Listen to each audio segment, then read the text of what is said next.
Good evening to all the participants of the TICAS 2025. Uh, Today's first session will be addressed by Honorable Dr. Pramod. Now I am giving a brief introduction of Dr. Pramod. Dr. Pramod is currently working as an assistant professor in the Department of Civil Engineering at IIT BHU Varanasi. He earned his MTech and PhD degree from IIT Kanpur. During his MTech, he received a DAAD fellowship to conduct research in Germany, focusing on climate change and atmospheric modeling.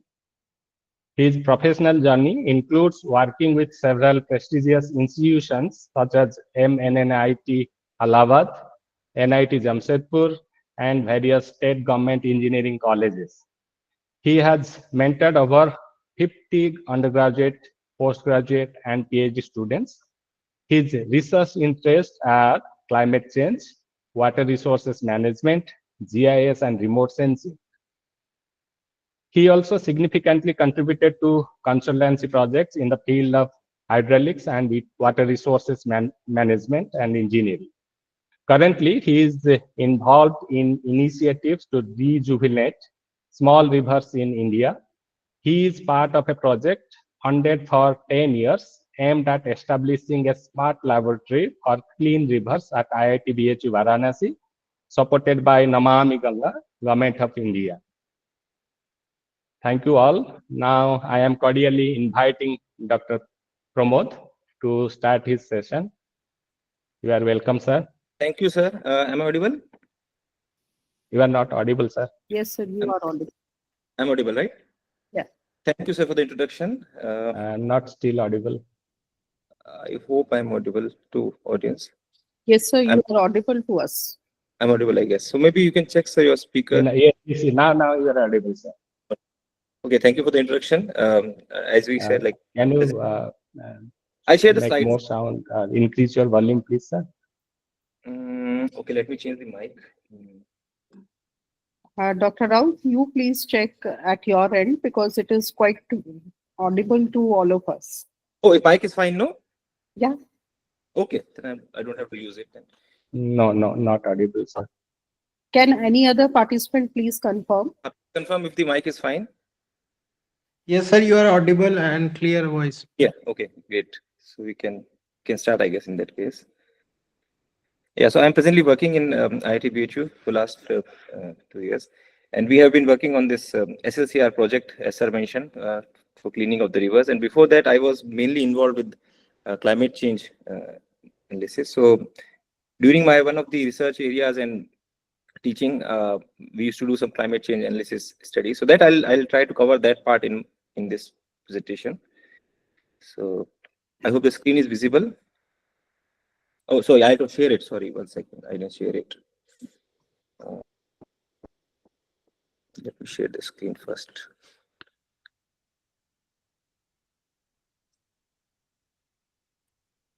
I hope now the screen is visible. Not yet.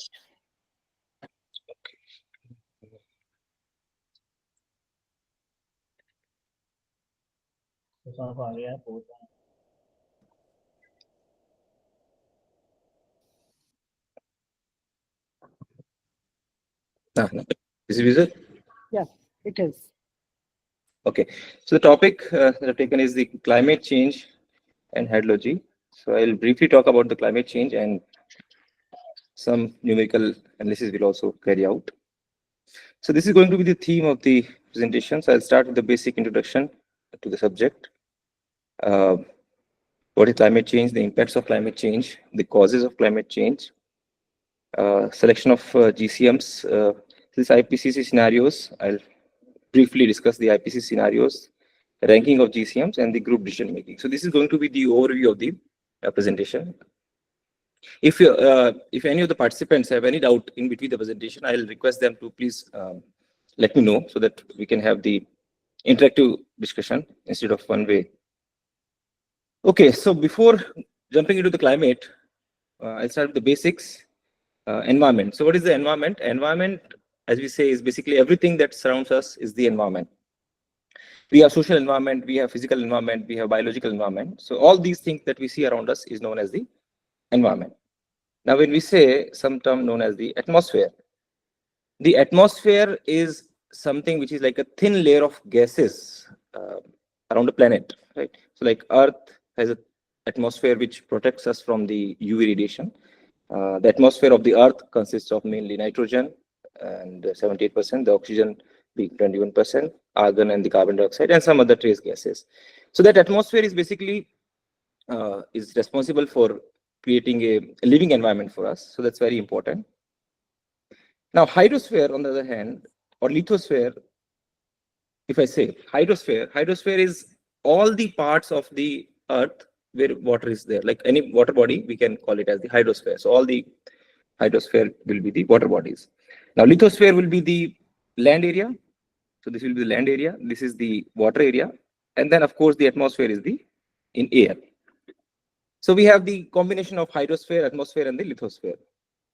Now, the reason over all three parts, like atmosphere, hydrosphere, and lithosphere, where a person or the living being can breathe easily, that portion is known as the ecosphere, where the ecology is sustainable. So that portion, the intersection of atmosphere, the hydrosphere, and the lithosphere, we call it as the ecosphere. Whereas the biosphere is again a subset of the ecosphere, where although the region of ecosphere is larger, not all the communities live in the ecosphere. So, for example, we can have it as a subset of the ecosphere. So humans live in certain areas of the land surface, but not at every place. Like Antarctica, we don't live. So some people, like depending on, oh, my screen is not visible. Okay. Share screen. Yes, It will sir. stop. Yes, it is audible, sir. It's not visible, The no? presentation is not visible. Yes, it went away.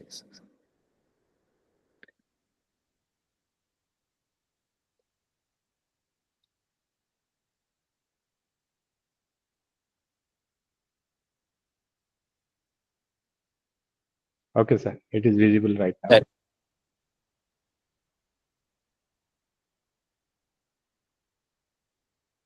It's back, no? Yeah.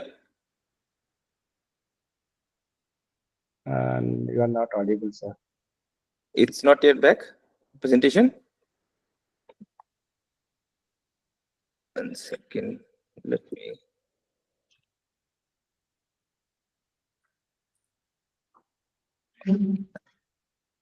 Am I audible now? Yes, sir. Yeah. So your voice is clear, sir. Clear. Okay. 1 second. I can I turn off the camera, I guess.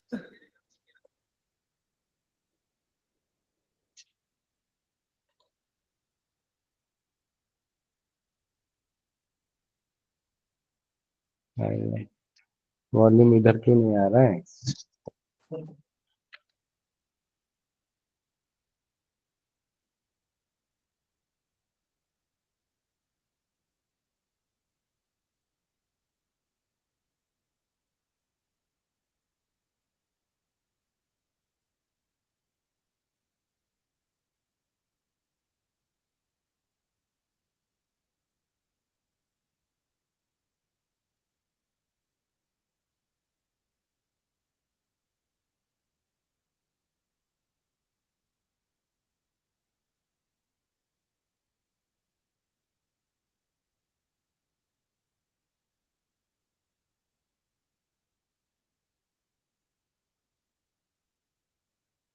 Sir, you are not audible.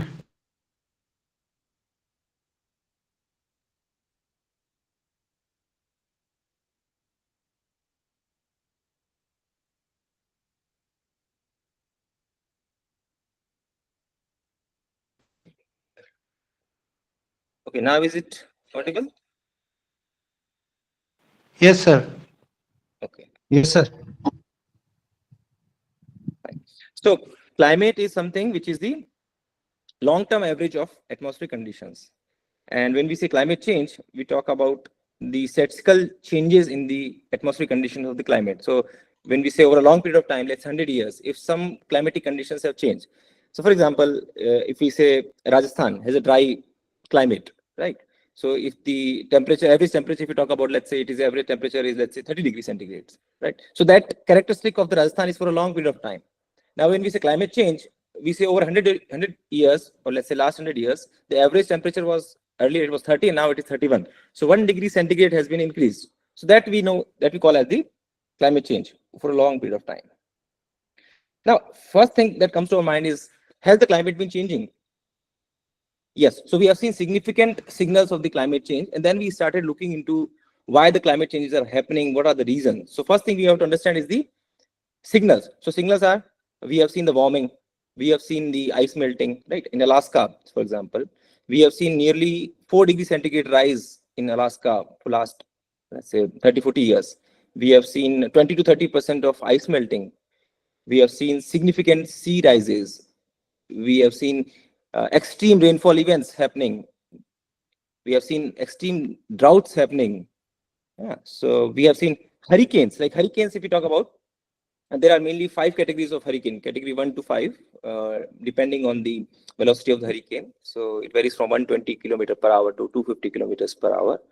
For last 30, 40 years, if I talk about, the overall, the number of hurricanes have remained same. But what happened is the category 4 and 5, like Katrina, it was like category 5 hurricane. These kind of hurricanes have basically increased in number. So the intensity of events is increasing. So that's the signals we are seeing. Yeah, video you need to turn on. Network could be one issue. I'll turn on the video if you want. But maybe network should not break. Right. So then when we see the signals, we start looking into the causes. Right. So there could be natural causes and there can be artificial causes. So if you talk about the natural causes, so this first one, if I list out, is the sunspot observations, right? Sun is sending radiation to us on the Earth, and Earth is receiving the radiation, right? Near about 1366 watt per meter square is the intensity of the radiation that it receives at the top of the atmosphere. Now, after every 11 years, the sun rotates, and because of that rotation, the North Pole and the South Pole basically swap. So because of this switching, we see a variation of about plus minus 1 watt per meter square on the Earth's top of the atmosphere. That changes the radiation reaching at the surface. That changes, yes, but the percentage change is very small. So of course, we cannot attribute the solar changes to the climate change. Then we can have volcanic activities, but the volcanic activities are mainly for a small period, and they are for a small area, so not that much. We can have the Earth's eccentricity, like Earth revolves around the sun and the orbit is not entirely circular. So if the orbit is not circular, for in an year, we may see that sometimes it is close to sun, sometimes it is far away from sun. And this difference is basically, at present moment, it is near about 3%.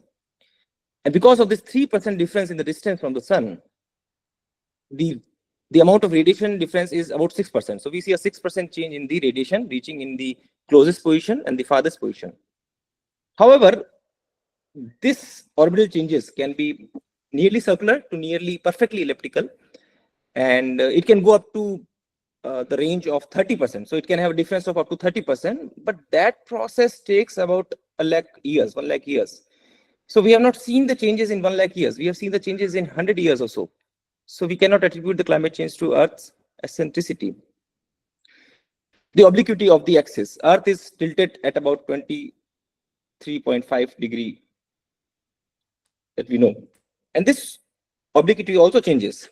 It changes from 21 to 24.5 near about. And because of that, what happens is the winters are more harsh or the summers are more warm.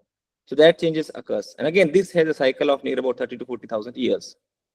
We can have changes because of the tectonic activities, because of which we have the Tibetan Plateau, which is solely responsible for the rainfall over India because of the ITCZ simulation, the circulation that we have, the monsoon circulation. It impacts. We have the mountains over that region. So climate can change, but it's again lakhs of years of cycle. The major culprit we all know is the greenhouse gases. So yeah, so that's the reason we have the climate change. So 1 second. I think it's frozen. The screen is.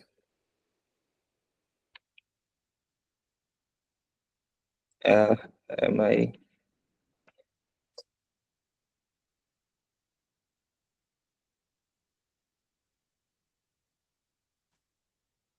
One second.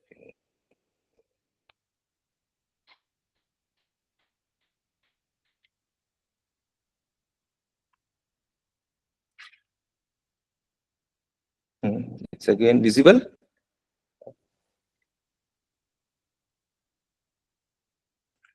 Yes, sir. Is this Yes, sir. It is visible.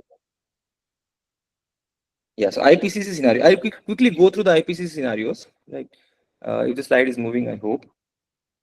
So IPCC scenarios, when we talk about, there were CMIP 4, CMIP 5, and CMIP 6. So CMIP stands for Coupled Model Intercomparison Project Phase 4, Phase 5, and Phase 6.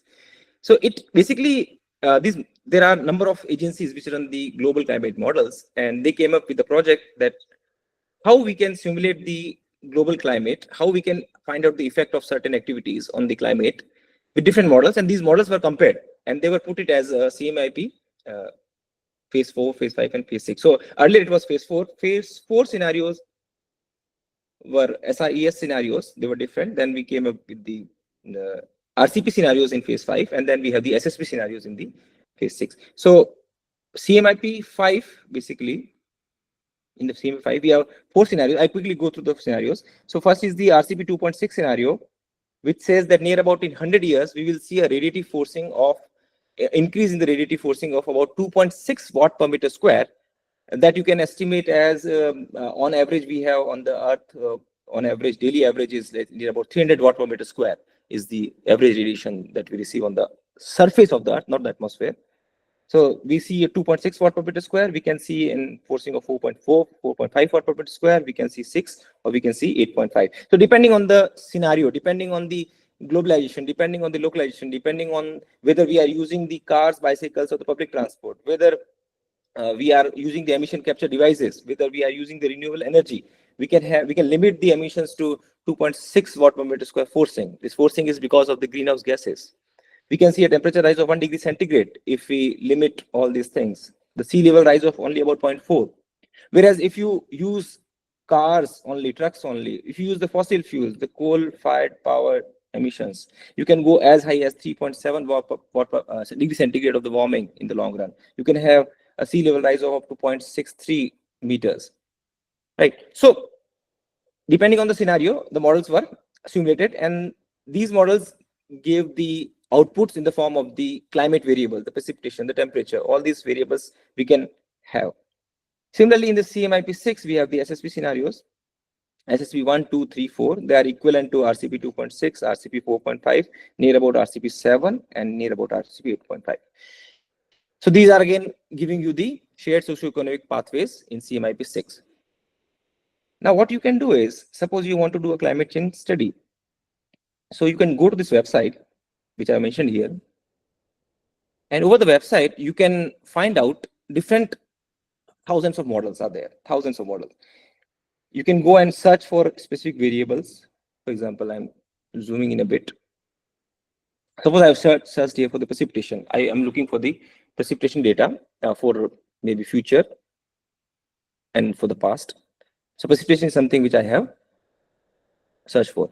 Now what I see here is the number of models, like 1, 2, these are the models. What you can see is this is a CMIP 6 model. Let me zoom in further. This is a CMIP 6 model. DCPP stands for Decadal Climate Projection Project. DCPP, Decadal Climate Projection. So after every get the PPT means right now you want the PPT. I got a message. So you want me to share the PPT on? Is it not visible? Can you confirm? Is it visible? Yeah, visible. Visible, not Yes, sir. breaking. It is visible. Yeah. Then NCC basically stands for Norwegian Climate Center. Norway country, they have their own climate center. So this NCC stands for Norwegian Climate Center, and this NOR CPM1. CPM1 is the name of the model from the Norwegian country, CPM1. They have done the decadal projection. Decadal means every 10 years they've simulated. Hindcast is starting from the past. So they've started the simulations from the past, starting at 1987. And this R4I1, P1, and F1, basically they stands for the realization. R means realization. Number four means there were a number of simulations they carry out, the ensemble simulation, and this is the fourth number realization. And here you can see this is the R5, the fifth number realization. So different models for same simulation, they have the different simulations. I stands for the initial conditions. So there were different initial conditions. The model was simulated, let's say from 1987. Some days were deferred, like let's say January 1st, January 2nd, January 3rd. So these could be different initial conditions. The P1 stands for the physics one. So every model has a certain physics. So they can vary the physics, and they can see what is the impact of varying the physics. So P1 stands for the first physics. So there could be P2, which is the second physics experiment. So they do it for different. So we have different models, we have different physics, we have different initial conditions, we have different ensembles. Then F1 stands for the forcing. So forcing type 1. So forcing is nothing but finding out the effect of something. So when I say the forcing of carbon dioxide, so I want to see what is the effect of carbon dioxide. So that stands for the forcing one. Suppose I want to find out the impact of forcing of aerosols. So I want to see what happens when I change the aerosol. So that is known as the forcing. So forcing one. Then A1 means the monthly products. So this data is available at the monthly time scale. And PR stands for the precipitation. Since I have searched for the precipitation, it has given me the result for the precipitation. And the GN stands for the global. So basically it's the global data set that we have available. Now when I search, you can see the number. It's very large. 1,31,392. On the top you can see, I hope. Can you see?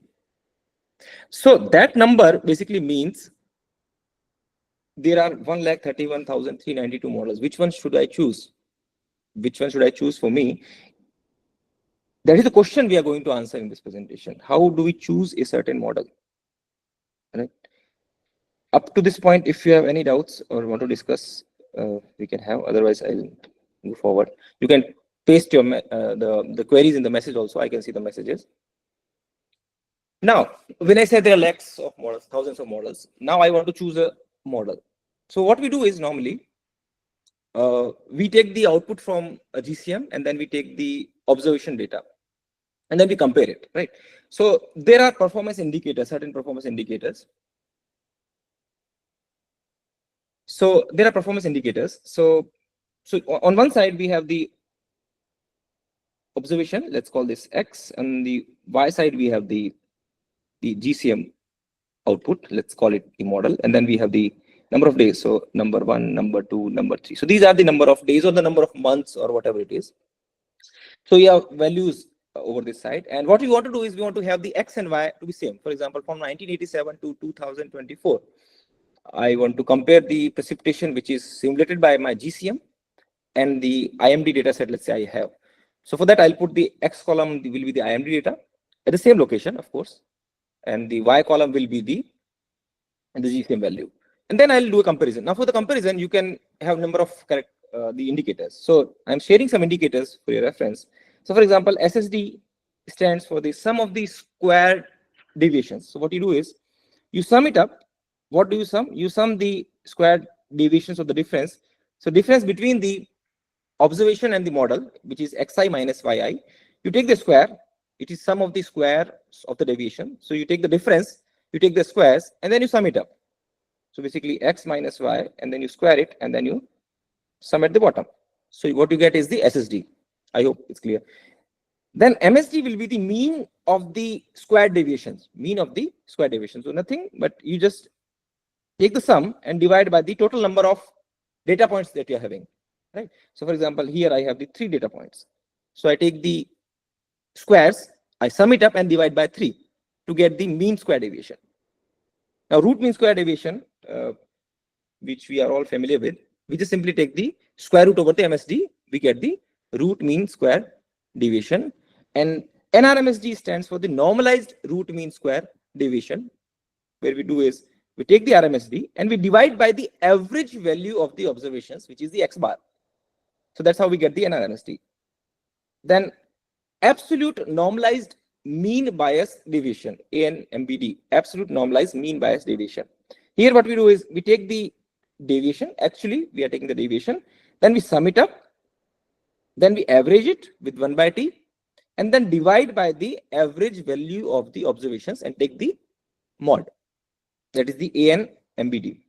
Similarly, we have the ARD, average relative deviation, which is yi minus xi divided by xi, difference of observation and the model divided by the observations. So what is the relative change?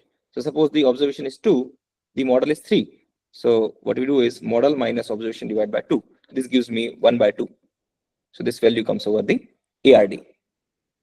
Then what you do is you take the absolute values of ARD, take the sum and divide by the total number of observations. You get the average of the absolute relative deviation. Then coefficient of correlation, we all know, is the correlation coefficient, which is given by xi minus x bar into yi minus y bar divided by t minus v, t minus 1, which is the number of observations, and the sigma observed and the sigma simulated, which is the standard deviation of the observations and the standard deviations of the simulations. We have the Nash-Sutcliffe efficiency, which is 1 minus sigma xi minus yi whole square divided by 1 minus divided by sigma xi minus x bar whole square. This basically tells us that how good are the observations as compared to the average value of the observations. It is 1 minus the xi minus yi whole square divided by xi minus x bar whole square. Sometimes instead of 2, we can use some other number. It could be 1, it could be 3, depending on our requirements. So there are some other variations also. They are known as the modified Nash-Sutcliffe efficiency, which we know as the MNSE. And lastly, we have the skill score, which tells you that if you have what you do in skill score is we divide the data into number of bins. Suppose the range of data lies between 0 to 100, and I make 10 bins. So this is bin number 1, let's say 0 to 10, bin number 2 is 10 to 20. And then I mark how many observations are in the range of 0 to 10. Suppose I have 5 observations between 0 to 10 and 3 GCM values between 0 to 10. Similarly, I have 6 observations and 2 observations of the GCM. Then I get the minimum of these 2, which is 3 and 2. Is the screen visible? If at any point if it hangs, just let me know. I'll reshare. It's visible. It is visible, sir. Yes. So 3 and 2. So what happens is then we do is we sum it up. So if we sum it up, we get, let's say, 5. The sum of this minimum is 5, and then we divide by the total number of observations, right? So minimum and total number of observations would be how many? It will be of course it will be 5 plus 6 plus and so on. It can be, let's say, 100 observations. So I will be getting some 5 divided by whatever observations I'm having. Now what will be the perfect answer for each of the scenarios? Yeah, I'm just repeating if not clear.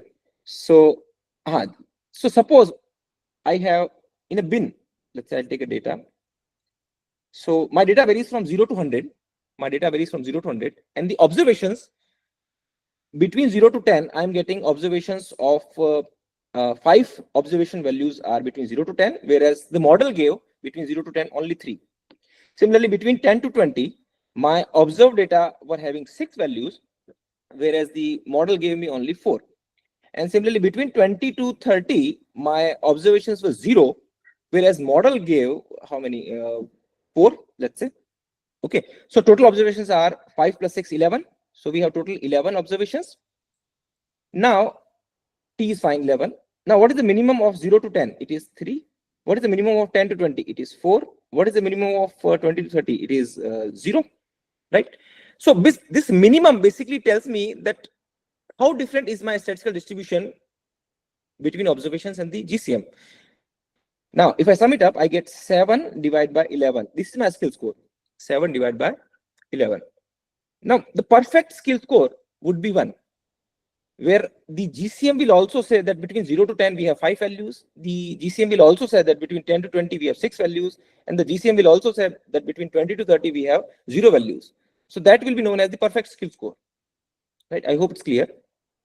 Now, with that, I will just summarize that what each of the variables, what's the perfect value. So for example, SSD we want 0 minimum, MSD we want 0 minimum, RMSD we want 0 minimum, NRMSD we want 0 minimum, ANMR MBD we want 0, ARD we want 0, CC we want perfect 1, NSC we want perfect 1, ILSCIS score we want perfect 1. And these are important. When we go to the next sites, these, what should be the, whether the higher is better or the lower is better, that is important. So CC, NSC and SS we want higher. Otherwise the difference is the SSD, MSD, RMSD we want lower. So there are different type of performance indicators. Now first question was, out of lakh models, which model should I choose? Okay, I said, okay, I will apply some performance indicators. And now when I came for the performance indicators, the RMSC tells some other story, R squares tells some other story. For example, suppose we have some data such that it follows the pattern, like observations and the GCM. It can follow the pattern. It can have R square nearly 0.9, but the RMSC would be very bad, or NSC would be very bad. So we want to have something by which we can, different performance indicators we can put on the same platform, and we can say, okay, based on various parameters, this is my perfect solution. So for that we have the multi-criteria decision making. So the steps would be, we start with the identification of suitable performance indicators and the GCM. So I will select, let's say 10, 20, 15, whatever GCMs I want to select, I have selected. I have selected 5, 10, 15, whatever performance indicators I want to select. We usually keep it between 4, 5, 6 maximum, not much, because they are kind of interrelated, that you can understand. So 3, 4, 5 are enough. We collect the data from GCM observations. We compute the performance indicators. Up to this point, I hope it's not rocket science. It's simply you take the observations, you take the GCMs, you calculate the performance indicators as I've shown in the previous slide. Now, the rating of performance indicators and generation of pair matrix we will discuss in a moment. Ranking of GCMs and application of group decision, this we will discuss in a moment. So these 3 steps where we rate the performance indicators, that which indicator is better. So for example, when you go and purchase a mobile phone, you have different parameters. You have the RAM size, you have the storage space, you have the camera. All these are indicators, like your performance indicators. Now, which one is better? You rate them. You rate the RAM is better. No, for me, the camera is better. So like that, you rate them. Then you rank them using the multi-criteria. Now you apply the multi-criteria because RAM, camera, the storage, they are multi-criteria. Then you rank the mobile phone or the GCM using the multi-criteria decision making, and then you do the group decision making. That suppose I don't want 1 phone, I want 2 phones, I want 3 phones. Then you group them. Okay, so this should be my set of phones. So that we'll talk about that. So first thing we must do is the normalization. See, each indicator, as we said, has its certain range. Some go from 0 to 1, some can go infinite, right? So for that, we need to have a suitable normalization technique. So one of the best normalization technique is Kaj equals to Kj divided by sigma Kj. What it means is, for example, I have selected some 1, 2, 3, 4, 11, I guess. 1, 2, 3, 4, 5, 6, 7, 8, 9, 10, 11. So we have 11 GCMs. I have selected some 11 GCMs. These are different GCM, BCCR, ECAM, GFDL2, GFDL 2.1. And I've selected 6 indicators, right? We have 6 indicators. Now you can see the R square varies between, I've taken random values. It's not actual values, it's just taken random values for the illustration purpose. So it varies from 0 to 9, and the maximum value here I see is 0.8 is the maximum and 0.1 is the minimum. Similarly, RMSC is, I have ranged between 1 to 10. The mean square deviation I have ranged for higher values going up to 70 or 60. So these have different ranges. So for that, what we do is we do this normalization technique, which is the value of the parameter divided by sigma of the value of the parameters over all the GCMs. So for example, R square, what I do is I sum the R square values, which comes out to be 5.7 for this column. RMSC, sum is 64. Then SSD, we have sum as 530. Then what we do is, for each of the variable, let's say 0.6. So what we do is 0.6 divided by 5.7 will be 0.105. So we transfer this value to 0.105. Right. So 0.6 divided by 5.7, 0.105, or 9. 9 divided by 64. 9 RMSC divided by 64 is 0.141. So we transfer 0.141. I hope this normalization is clear. We have done nothing. We have just added the values of indicators over all the rows, over all the GCMs. The value of the indicator divided by sum of the indicators gives us the normalized power of that variable. Let me again clarify. It gives you the normalized power. The ranking, the ranges remain same. If this was the worst model in terms of RS query, it is still the worst in terms of the RMSC. If this was, let's say, I hope you get it, right? This was the worst model, the ECAM in terms of the MSD, it's still the worst because it's giving me the lowest MSD. Now, very important, the weight computing technique. Okay, so weight computing technique, there are two methods which are mainly in use. So one will talk about the entropy technique, which does not involve any human intervention. We do it based on the data itself. And the other will be the AHP. So I'll quickly go with the entropy technique. For this, the entropy formula is minus log 1 by log T, minus 1 by log T, and T here stands for the number of GCMs. So for my case, GCMs are 11, so T will be 11 multiplied by sigma over all the GCMs, K into log of K, where K is the normalized indicator and log of K is the log of the normalized indicator, right? So we get the entropy value while summing it over all the GCMs. Then we get the degree of diversification, which is known as the 1 minus the entropy. And then we get the normalized weight of indicators, which is the degree of diversification divided by sum of the degree of diversification. So this is the first method by which we can find out that what is the weight of R square, what is the weight of RMSC, like that. If the skin is visible, I'll just go with the same example, right? So for example, the RMSC value was 0.105, the normalized RMSC. You multiply the normalized RMSC with the log of that value. So 0.105 multiplied by log 0.105. You can use the calculator if you want. You can just check the calculations. This gives me a value of 0.237 in the negative, and this I have stored here. So this is nothing but the log of K into K. Right? Everywhere, right? Every value is up to this point is log of K into K. Then what we do is we sum over all the models.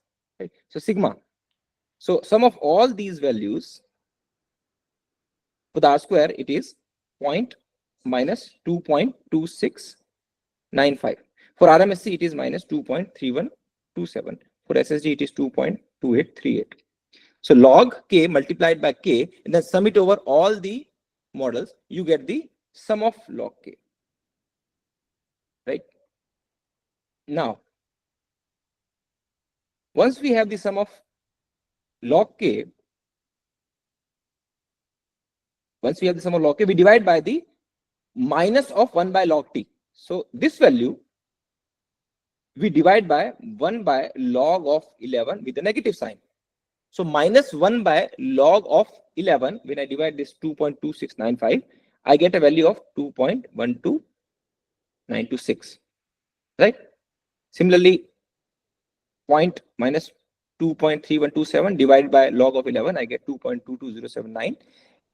And the degree of diversification is 1 minus the value of the entropy, which is minus 1.17926. That is the degree of diversification. And the weights will be each degree of diversification divided by sigma degree of diversification. And the sigma is, this is the sigma. So degree of diversification divided by the sigma, which is minus 7.15695, gives me 0.16477, gives me 0.17057, gives me 0.1667. So these are the weights. So what it means is the skill score is given a slightly lower weight, whereas let's say the MSD is given a higher weight. We have not done any human intervention. We have not decided, okay, I should give skill score a higher value. It has come from the variability of the variable. It has come from the standard deviation of the variable. If a variable is highly chaotic, if variable is highly entropy, then we give a lower weight to that value because that is not reliable. So that is the concept of entropy weights. I hope the entropy weight is clear. So I will move to the next important weight calculation process, which is the analytic hierarchy. process.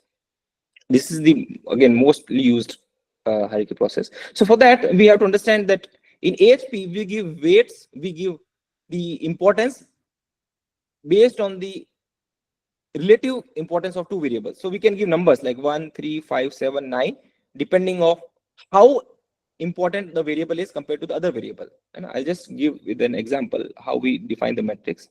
So for example, I want to compare these variables with each other. So I want to compare R square with other variables. I want to compare RMSC with other variables. I want to compare SSD with other variables.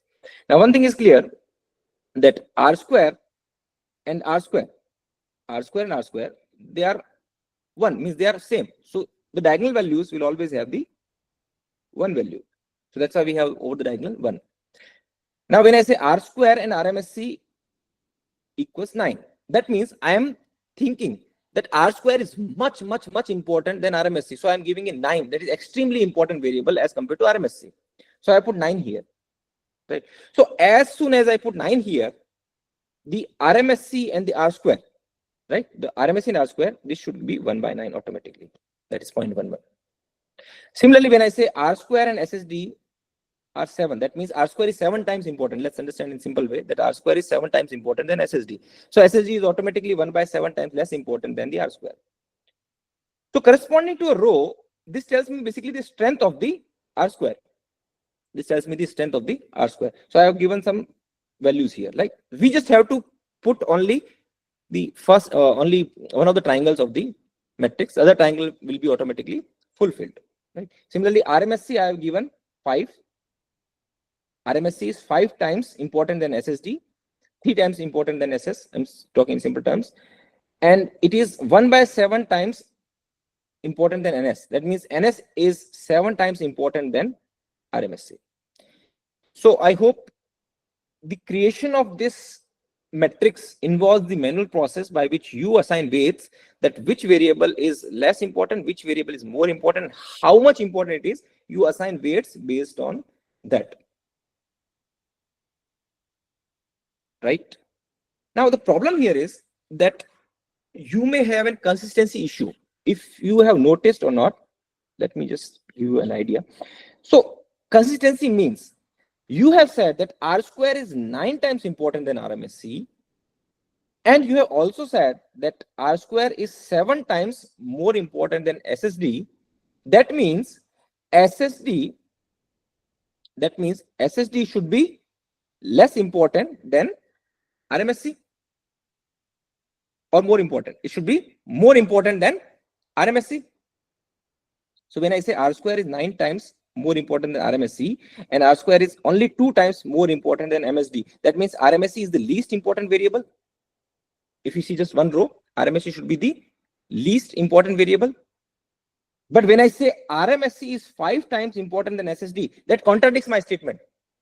Are you getting? On the first row, I said that RMSC is the least important because it is giving the weightage of 9 in comparison to R square, and it goes on decreasing. But in the second row, I write RMSC is 5 times important than SSD. That creates an inconsistency in my matrix. And that inconsistency should not be present in the priority matrix. So for that, we have a method to check the consistency of the matrix.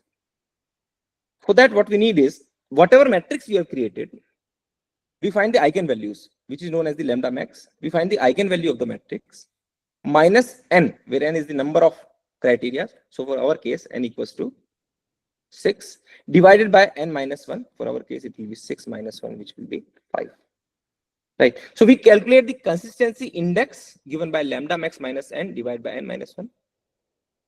Then the consistency ratio is given by consistency index divided by random consistency index.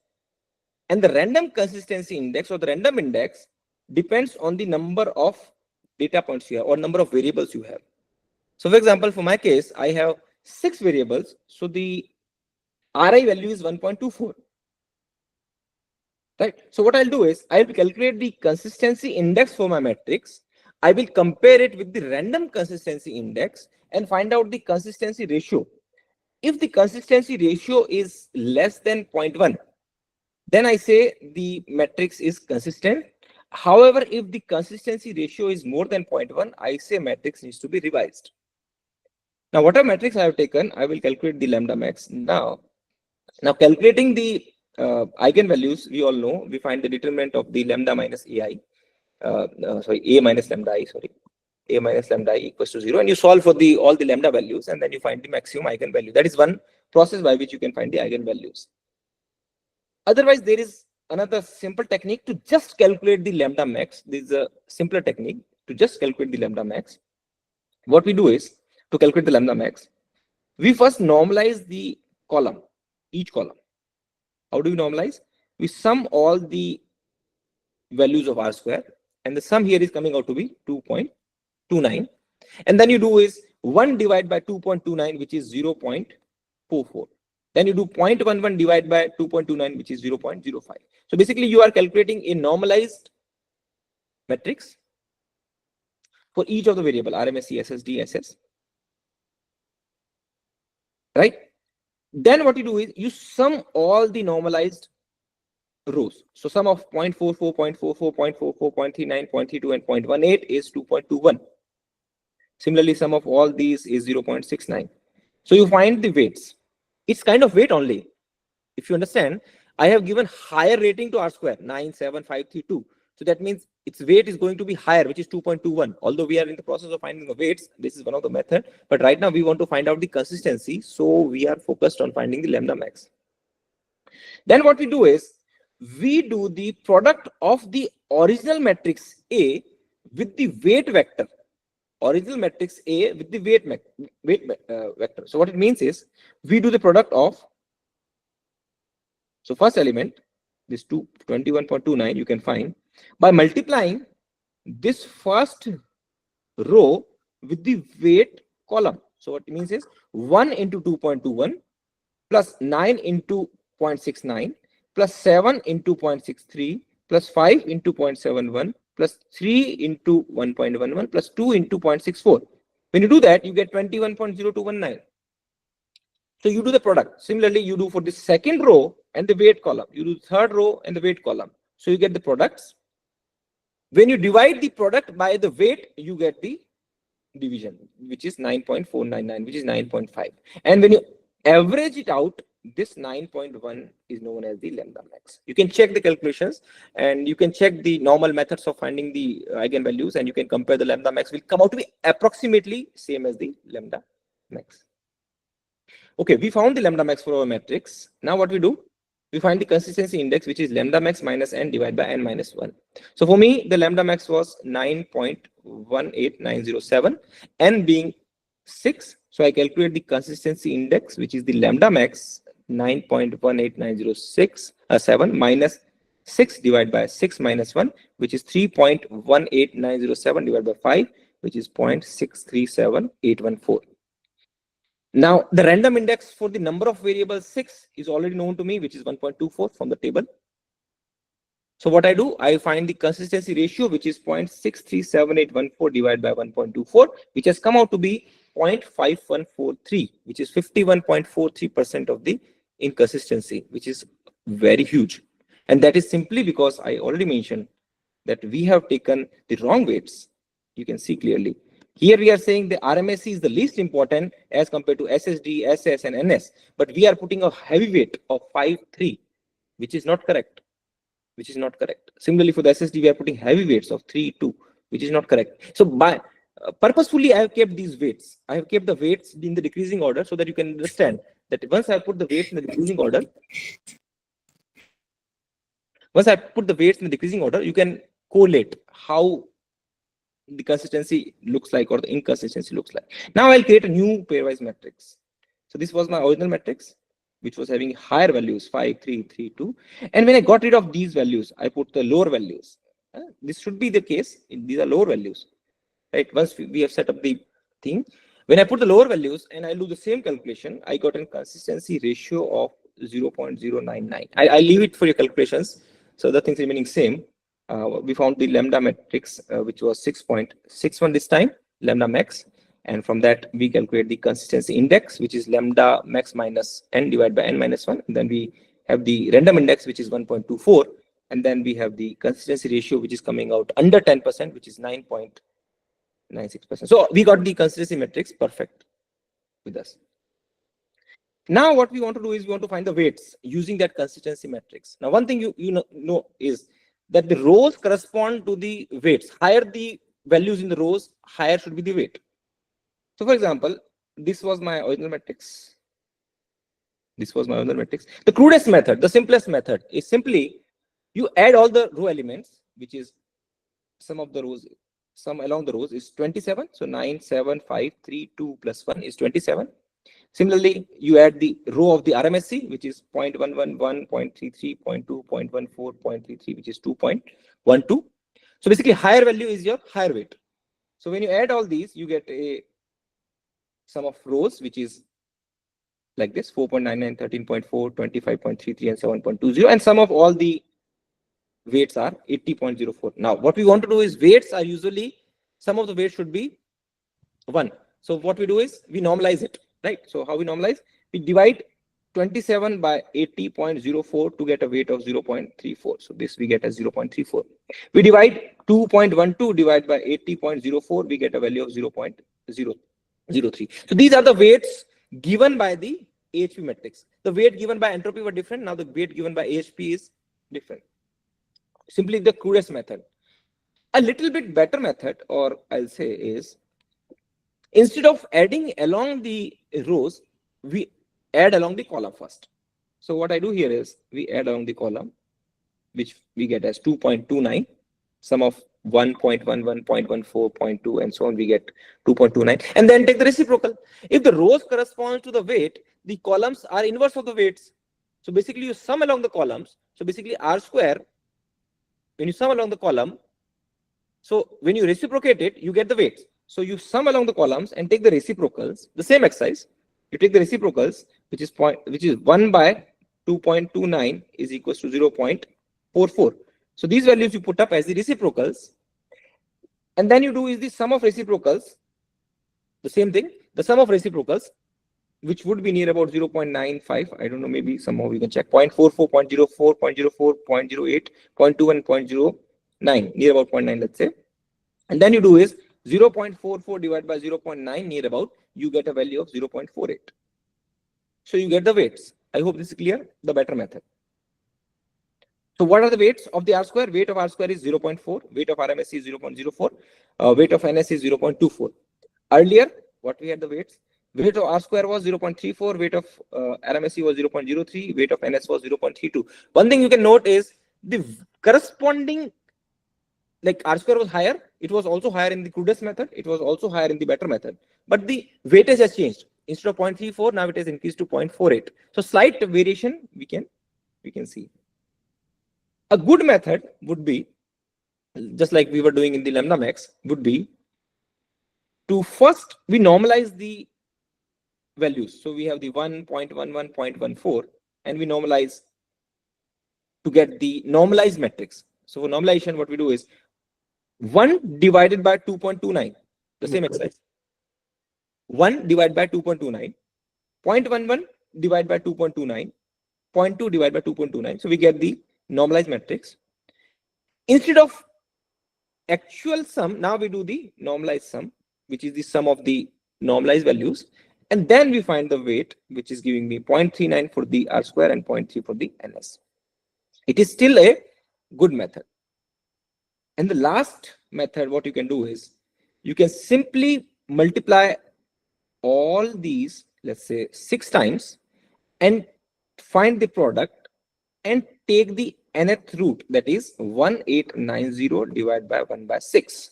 So you have multiplied all the variables, so you have done it 6 times, then you do 1890 divided by 1 by power 1 by 6 gives you the nth root, and then you sum of all the nth roots, it's 8.87, and the weights will be nth root divided by 8.87. So 3.516 divided by 8.87 gives you 0.396.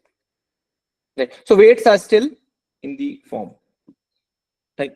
So at this moment, we have found the weights, how the importance of the performance indicators we have evaluated.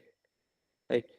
So any questions till now if you want any clarification, we can have discussion. Otherwise, I'll move to the slightly next version, which is the multi-criteria decision making techniques, which we are going to cover. Is like there are 4 important techniques which we are going to cover. Is the compromise programming, the cooperative game theory, the top six known as the technique for order preference by similarity to an ideal solution, and the weighted average technique. So these 4 techniques I'll discuss. Once we have the GCMs ready, once we have the performance indicators ready, once we have decided that which performance indicator is better, which one is worst, we have decided that. Now we will move based on these indicators, which is better in terms of the multi-criteria decision making. So first one is the compromise programming. Right. For the compromise programming, the steps, I'll just list out the steps and then I'll move to the example. So first we do the normalize the payoff matrix. Yes, we normalize that we already done. So we had the 11 GCMs, we had the 6 criteria. So those weights have to be normalized. We do normalization. Then we find out the ideal value for each indicator among available GCMs. So in between the GCMs only, we find the ideal value for the GCM. Then we find the LP metric using this formula. The formula is simple. The ideal value of the indicator minus the value of the indicator. You take the absolute, put a power P, sum it up, and then again take the power 1 by P. The formula is the ideal value minus the value, take the difference, take the absolute value, power, multiplied by, of course, the weight. Sorry, I missed it. So weight power P multiplied by the absolute value, ideal value minus the value of the indicator, power P, sum it up, and then take 1 by P. Now, lower LPA indicates a suitable GCM. Why lower? We want our indicators to be close to the ideal value. Now, what is ideal value? I'll just discuss with an example. So first, we had this original matrix. This was the original matrix. Then, by dividing, let's say 0.6 by 5.7, we got the normalized matrix. We got the normalized matrix, right? Now, one thing you have noticed here is that while normalizing, I have taken care of which variable is higher better and which variable is lower better. So you can see R square is always higher better. So I have not done anything. R square is as such normalized. But I know that RMSC is not higher better. The lower is better. So while normalizing, I have put a negative sign for the RMSC. Similarly, the SSDs are lower better. So I put a negative sign for the SSDs. The skill scores are higher better. So I put nothing there. The NAS Sutcliffe efficiency higher better than nothing. Whereas the mean standard square deviation is lower better. So I put a negative sign. So this plus and minus sign have to be carefully applied when you're doing the multi-criteria decision making, because we want to have all the variables in the same level. Why? Because once we normalize, just by looking at the normalized value, I must be able to tell, without even looking at the variable, I must be able to tell that which of the models is the best. So for example, since I have not put anything on the R square, no sign, so you can see GFDL 2.1 having an R square value of 0.8, it also gives a value of 0.14, which is basically the highest in the R square. Right? 0.14 is the highest GFDL. If I say RMSC, the Miroc and CGCM2, these 2 models were having the lowest RMSC values, of 2. Now gives me the highest value, because in the negative sense, the lowest value will be the highest value. Right? So minus 0.031 is the highest in that column of RMSC, both these. Right? So in that way, I have now taken all the variables on the same level. So now without even looking at the variable, I don't have to think that whether R square higher better, RMSC higher better. No, I have already done that exercise. Now for the further calculations, I can directly apply my formulas without even thinking whether I'm doing with R square or RMSC. Now, sum of all these columns would be 1 or minus 1, depending on how I have done the normalization. Now, what are ideal values? So of course, now the ideal values will be higher the better. So higher value for this particular column is for the GFDL, which is 0.14035.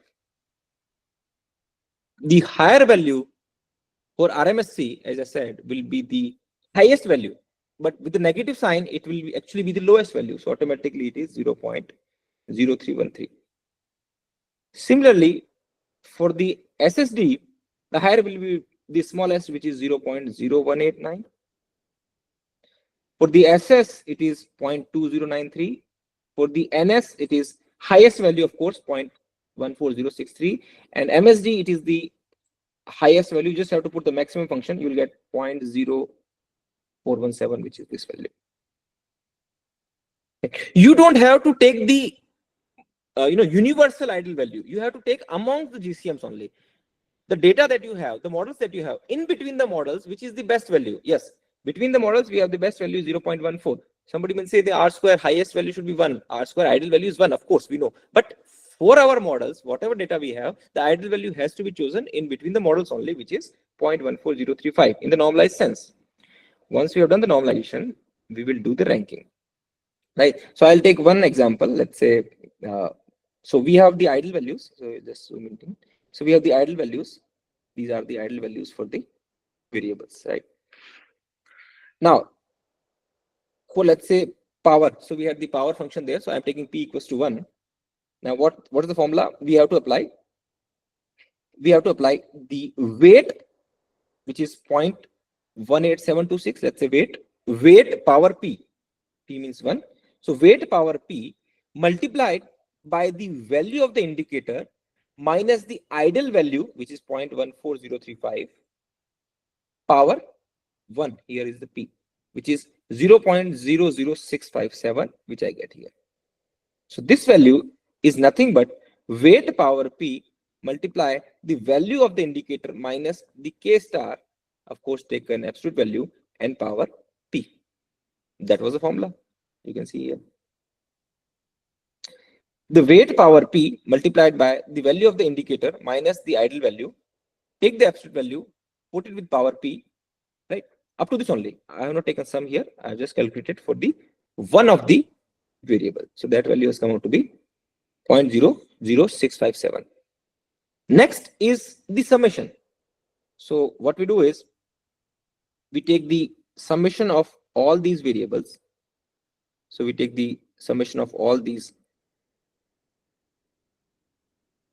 So sum of all the variables for the BCTR would be 0.08397.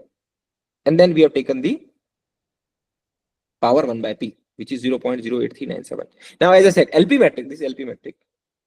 As I said, LP metric is what? We want the lowest value because we want closest to the ideal solution. So lowest value is this one, 0.01501. 0.01501 is the lowest LP metric. That means in different variables, different performance indicators, R square, NS, RMSC, the model Miroc 3 is closest to the ideal solution. So yeah, so this is the best. So we have ranked it 1. So the GCM Miroc is 1. Similarly, the rank number 2 is given to the variable, the model number, this GFDL 2.1, having a value of 0.0543, having rank 2, right? So likewise, we can rank it based on the lowest to highest value. Now, this exercise you can repeat for different P. So for example, this was done for P equals to 1. You can repeat it for P equals to 2. Then you can do it for P equals to 3. Then you can do it for higher value, let's say P equals to 10. And then you can see how the ranks are varying. Not much differences. You can see when you take P equals to 1, this model got a rank of 7. But when I take a higher P, this model got a rank of 10. For P equals to 2, 3, and 10. Similarly, the first model, the rank 1 model, is always the rank 1 model. The rank 2 model changes. Sometimes for P equals to 1 and 2, it is different. For P equals to 3 and 4, it is different. Then what you take is you take the average of all the P's, P equals to 1, 2, 3, 5, 10, 4 or 5 you can choose. And then the final rank you can assign based on these rankings. So 1, 2, 3, 4, and likewise you can have for the 6, 5, 6, 7, and then 8 or 9 we have taken 2. So instead of 11 we have taken 1. So this is basically 9 and 10. So we have taken the same rank. So for the 9 and 10 we have taken 9. So we have taken the equal rank. So I hope the rank part is clear for the compromise programming. In a similar way, we have another method which is known as the cooperative game theory. Instead of the idle value, here we take the anti-idle value, right? Instead of the highest value of the normalized indicator, we take the lowest value of the normalized indicator. So once we have the anti-idle value, what we do is we take the performance indicator minus the anti-idle value, take the absolute value and put a power of the weight, and then find the product of all these over different indicators. So what we are trying to find is, we are trying to find the distance of the parameter from its anti-idle value. How far is it from the anti-idle value? So if a particular model is far away from anti-idle value in all the performance indicators, we say it is a suitable indicator. Yeah, we want it to be higher because we want it far away from the anti-idle, but we want close to the idle solution. So higher DA indicates a suitable GCM. The only difference is we take the difference, we take the absolute value, then we take the power with the weight and the product over all the J's, where J's are the number of indicators. For our case, it is 6. So J's are the number of indicators, and double star indicates the anti-idle value. RJ is the weight of indicator R. So we have 6 weights, right? Do the same exercise here, right? So we have the anti-idle values. So you can see here, we want the lowest value. So for example, lowest value. So in this particular column, the lowest value is 0.01754. Yeah, this is corresponding to IFCL. That means this is the worst. This is the worst model, right? Similarly, the lowest value will be in the negative sense. It will be 0.1406. So this is the lowest RMSA, right? So likewise, we mark the anti-idle values. So these are all the anti-idle values. Then what we do? We apply the formula. So formula is, these are the weights. These are the 1, 2, 3, 4, 5, and 6. So these are the R values, right? So R1, R2, R3, R4, R5, and R6. 0.10526 was the value we had here. This one. 0.10526 is for the BCCR model. The R square value 0.10526. Minus the anti-idle value, which is 0.01754, lowest value 0.01754. Then we take the power of the weight, which is 0.18726. This power comes out to be 0.63399. So we put the value of 0.63399. Same way we do it for the ECAM model, for the GFDL model. The formula remains same. We just have to do the difference of the indicator value minus the anti-idle value, take the absolute value, put it with the power. Now, one thing you can notice here is that we get a 0 value for the IFSL for the R square. Why? Because this was the worst. If this was the worst, the value of the indicator K minus K star star. So these are same. So definitely we are going to get a 0 value, right? The drawback of this method is also the same thing. So it gives you 0 values, right? Similarly, for the RMSC, the BCCR was the worst. So that's why you get an RMSC for the BCCR 0. HGM 1 was the worst in case of the SSD. So we get a 0 value. BCCR and HGM, you can see again, I'll just show you. IFSL and HGM, they were both having the 0.1754, 0.01754. They were the most anti-idle values. So they got the 0 marks. Now we got the 0 marks for these all. Then we do the product of all these. We do the simply product of 0.6339. Now one thing you can notice is, if some model is having an anti-idle value in any of the case, it is definitely going to get a 0 marks in the product.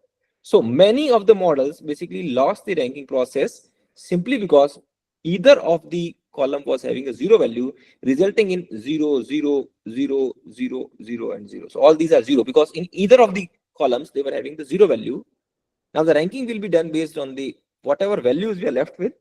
So 0.12143, this was ranked 1 because this is the highest, and we want to remain far away from the anti-ideal value. So 0.12143 being the highest value. So mid of 3 was far away from the anti-ideal value. So we got the first rank.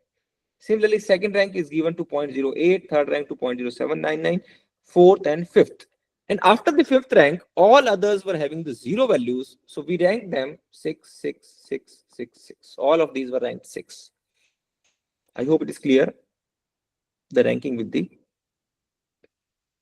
CGT. Then we have the TOPSIS. Method. So I just have, I think, 10 or 15 minutes left. Shall I get extra time, or I need to wrap it up within 15 minutes? Or should I skip some parts? Sir, I suggest that we can stick to the timings as we are working in the late hours. Okay. So what I'll do is I will skip 1 or 2 of these like ranking methods, and I'll come to the group decision making. I'll just explain the slides, so without taking much time. So for the TOPSIS, what we do is we go with the ideal value and the anti-ideal value both. So we have the K star and the K double star. We find the separation measure DS plus for the ideal solution and the separation measure DS minus for the anti-ideal solution. So what it means is the DS plus should be small and DS minus should be high, because we want to be away from the anti-ideal solution. So I want a higher DS minus value. So CRA will be DS minus divided by DS minus plus DS plus.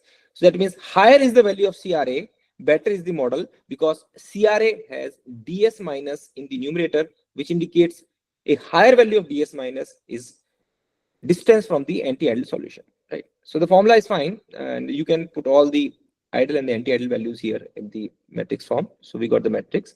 Then we calculate the DS plus matrix, right? Using the same formula. Yeah, the formula I'll just explain. So formula is the weight multiplied by the indicator minus the ideal value of the indicator, power 2, sum it up, take square root. The weight multiplied, weight multiplied by the indicator value minus the anti-ideal, take the square, sum it up, and then take the square root. So these formulas are pretty straightforward. So we get the DS plus matrix, right? So for each of the variables, we get this value, which is given by the value of the indicator minus the ideal value multiplied by the weight, of course, with the square, then multiply by the weight, we get 0.00023, which is this value. We do it for all the variables and all the GCMs. We sum it up, which is of course the sigma, and then take the square root, right? So we get the DS plus value. Similarly, I'll just quickly go through. Similarly, we get the DS minus values from the anti-ideal, and yeah. So we get the DS plus column, we get the DS minus column. DS minus divided by DS minus plus DS plus gives you the CRA, right? So higher value of CRA means you are far away from the anti-ideal solution. So this is 0.8399. You get a ranking of 1, right? Similarly, 0.59 gives you a ranking of 2. So in this way, you can calculate the ranks. The last method is the weighted average technique, which is nothing but you simply take the weight of the indicator and multiply with the normalized indicator, and then simply sum it up. Higher indicator, higher value of the VA indicates a suitable GCM. So you can get the rank with this method, right? So yeah, so these were the normalized values, right? You multiply by the weights over these columns. These are the RI into KI. Then you sum it up over this point, and then the higher value, lower value basically, higher value indicates the rank. So 1, 2, 3, like that you get the weights, right? So very less time remaining. So group decision making. So up to this point, we have learned that how we can estimate the performance indicators, how we can give the weightage to performance indicators, how we can rank the like we have given the weights to the performance indicators, how we can do the multi-criteria decision making. So with different ranking techniques, multi-criteria techniques, we have given the ranks. Now we have 11 models. We have 4 different MCDM techniques, and now 11 cross 4. So basically, which method is best? How do you group them? Is then we have to do with the group decision making. So I'll quickly explain the concept. I'll share the PPTs. You can go through the PPT. So for the group decision making, we do the division of the ranks. So for example, we had 1, 2, 3 up to 11 GCMs. Now you have to calculate the value of X first. So X is given by T by 2 or T plus 1 by 2, depending on whether the T is even or odd. If the T is even, which is not our case, then it will be, let's say, 10 by 2. The X will come out to be 5. If the T is odd, for our case, it is 11 plus 1 divided by 2, which will come out to be 6. So we get an X value. Right? So that creates a boundary for the best solution and the worst solutions. So we have 1, 2, 3, 4, 5, 6, the best solution, 7, 8, 9, 10, 11, the worst solution. So we have segregated the best and the worst solutions. Right? So this is the process of division of the ranks. Then we calculate the strength of each GCM in the bucket 1. We calculate the weakness of the GCM in the bucket 2, which is the weakness bucket. So bucket 1, bucket 2. So we calculate the strength. So in a simple basic language, if I tell you, if some model is occurring most of the times in bucket 1 with a higher rank, it will be given a high strength. If a model is occurring most of the times in the weakness bucket with a higher, with a lower ranks, it will be given a lower strength. And the strength formula is given by sigma k equals to 1 to m, and z goes from 1 to x. So I, instead of the formula, I'll with an example I'll explain so it's better. No, I still have 10 minutes, so with an example I'll take it. So for example, then what you do is you arrange the matrices, right? For example, these were the list of models I had, these 11 models. Using the compromise programming, I have the ranks 1, 2, 3, 4, 5, 6. The corporate game theory gave me the ranks 1, 2, 3, 4, 5, 6. And then we remember all were having 6. Topsys gave following ranks 1, 2, 3, 4, 5, 6, 7, 8, 9, 10, 11. And this gave me the ranks of 1 to 11. Now these are not placed in order. You can see head CM3 is here, CGCM2 is then next, GISS is 3. So basically you arrange them in the rank. Then you create such structure. What does this structure means is you create a rank 1 to 11, one column of rank 1 to 11. Then you put in the columns the CP, the CGT, the Topsys, the WA, or any other MCTM techniques you put in different columns. Then you find out that in CP method, who was having the rank 1? So we can see the rank 1 was head CM3. So I'll write head CM3 here. Similarly, for the CGT method, who was having rank 1? Okay, in CGT also had CM3, in Topsys also had CM3, in this also had CM3. So I put the head CM3 here. Right. Likewise, for example, rank number 6, who was having rank number 6 in head gem? So it was head gem. So I put head gem here. In CGT, who were having rank 6? All these were having rank 6. So I put all these variables here. All these were having rank 6. Okay. So likewise, I create the boxes and I put them what ranks they are having. Right. So I have created this matrix, and now this matrix will be useful. Right. This is overall picture. Now I need to calculate the strength and weakness. Right. So this is my created matrix. Right. So this matrix basically gives me a summary that if I had used the CP method, the CP method said that head CM3 was first, MIROC was second, BCCR was third, IPSL was fourth, and likewise. The CGT said that all these were having the rank of 6. Now what you have to do is for individual model, I pick up, let's say head CM3, model 1. This is my GCM number 1. Now what I do is, as I said, we have divided 2 buckets, the strength bucket and the weakness bucket. So strength bucket was having X value equals to 6. So up to rank 1, it's a strength bucket, and 7 to 11 is the weakness bucket. So value of X is 6, value of Y is actually X plus 1, which will be 7.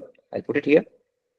Then what you simply do is, if the head CM3 is present in each of the box, you mark 1, otherwise 0. Simple.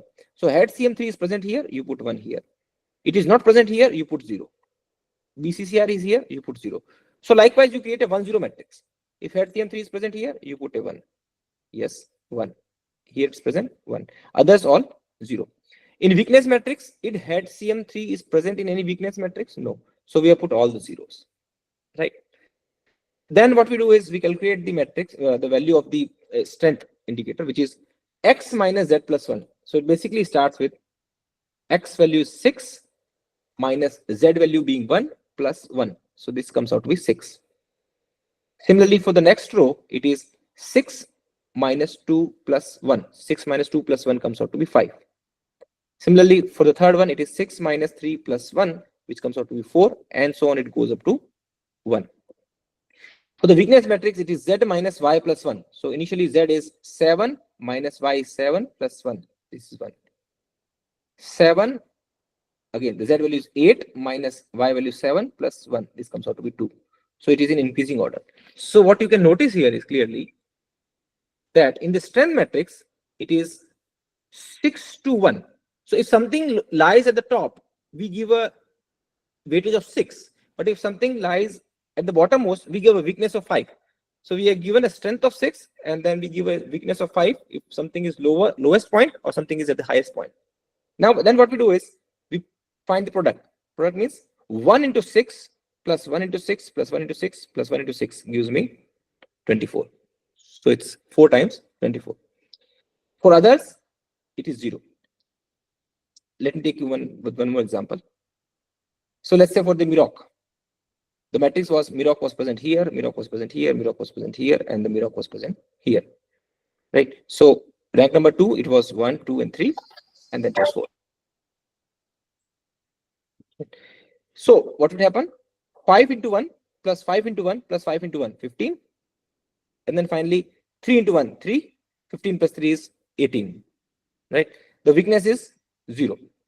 So the net strength will be 18 minus 0, which is 18. This is known as the net strength. Let me take one example where we have the weakness also. Yeah, so for example, this model, the PCM1. Now PCM1 is present in the 5th rank over here. PCM1 is present over the, I think the CGT, it will be 6th somewhere here. It should be here. I think it's hidden. PCM1 is here and the PCM1 is here. So we have marked 1, 1, 1, and 1. This becomes 1 into 2, 2. 1 into 1 plus 1 into 1 makes it 2. Total strength of 4. Thus weakness 1 into 5, 5. So 4 minus 1 becomes minus 1. And at the end, you calculate all the strengths and weaknesses. I'll just last slide. All the strengths and weaknesses, you mark it here. So each model, we can put the strength of, let's say, 24, 18, 11, 11. All these were the strengths. And then net strength, of course. And then you can rank it based on the strength. So this is number 1 based on the net strength, number 2, and so on. You can. Right. So I'll stop here and without wasting much time. Any questions? I'll take 1 or 2 questions if participants have. Like we have 5 minutes left. Okay, now the participants can ask their question. Now the topic is open for discussion. Any doubts, please?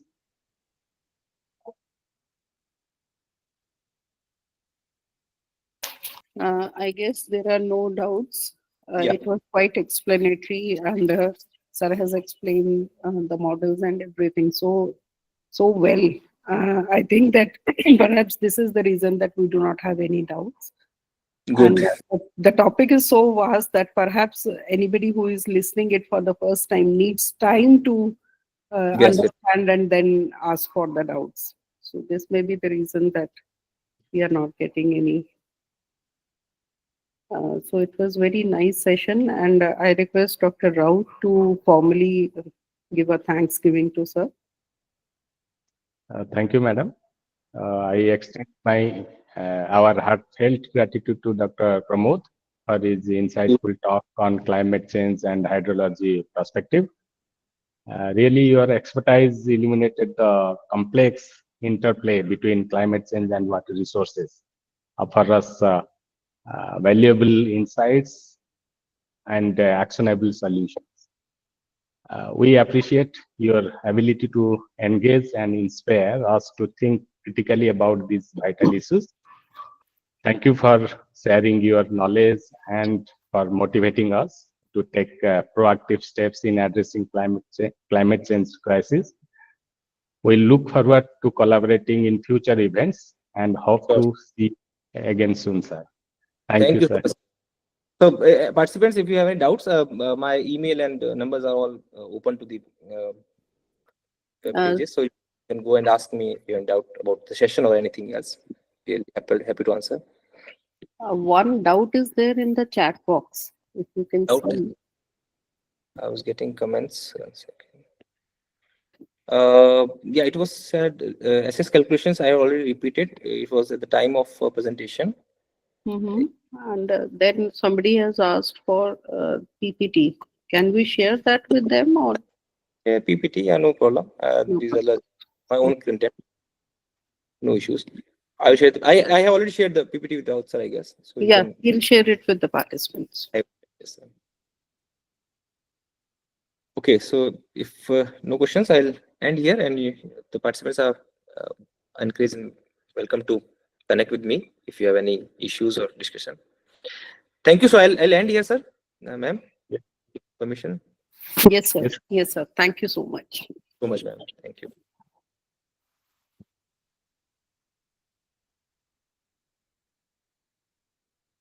Okay, may I welcome to Jyoti madam? Please check whether, okay, she's there. Yes. Good evening, ma'am. Hi, Jyoti. Welcome to the session. It's nice to connect with you after such a long time. And a formal welcome will be done by Dr. Rao. Dr. Rao, please. Okay, thank you, madam. Welcome, madam. And Mistress Jyoti has been working in the field of environmental consultancy for the last 8 years with Eco Pariyavaran Laboratories and Consultancy Private Limited, which is a reputed QCI NABET accredited organization based in Mohali, Punjab. She has been approved as an environmental coordinator in 3 major sectors by NABET.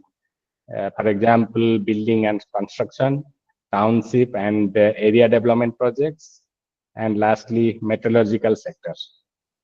Additionally, she is a category A approved function area expert in solid waste management, soil conservation, and water pollution. She has supervised and coordinated numerous cases of environmental clearance, both at state and central level across the aforementioned sectors. Currently, she is heading the EMS division at Eco Pariyavaran Laboratories, which is accredited under 10 sectors. Her role as also extended to providing technical consultancy for various environmental approvals, including groundwater approval and consent from pollution control boards. Now I am cordially inviting Manager Jyoti to present her session. Thank you so much, sir. Can I share my screen? Yes, ma'am. Thank you.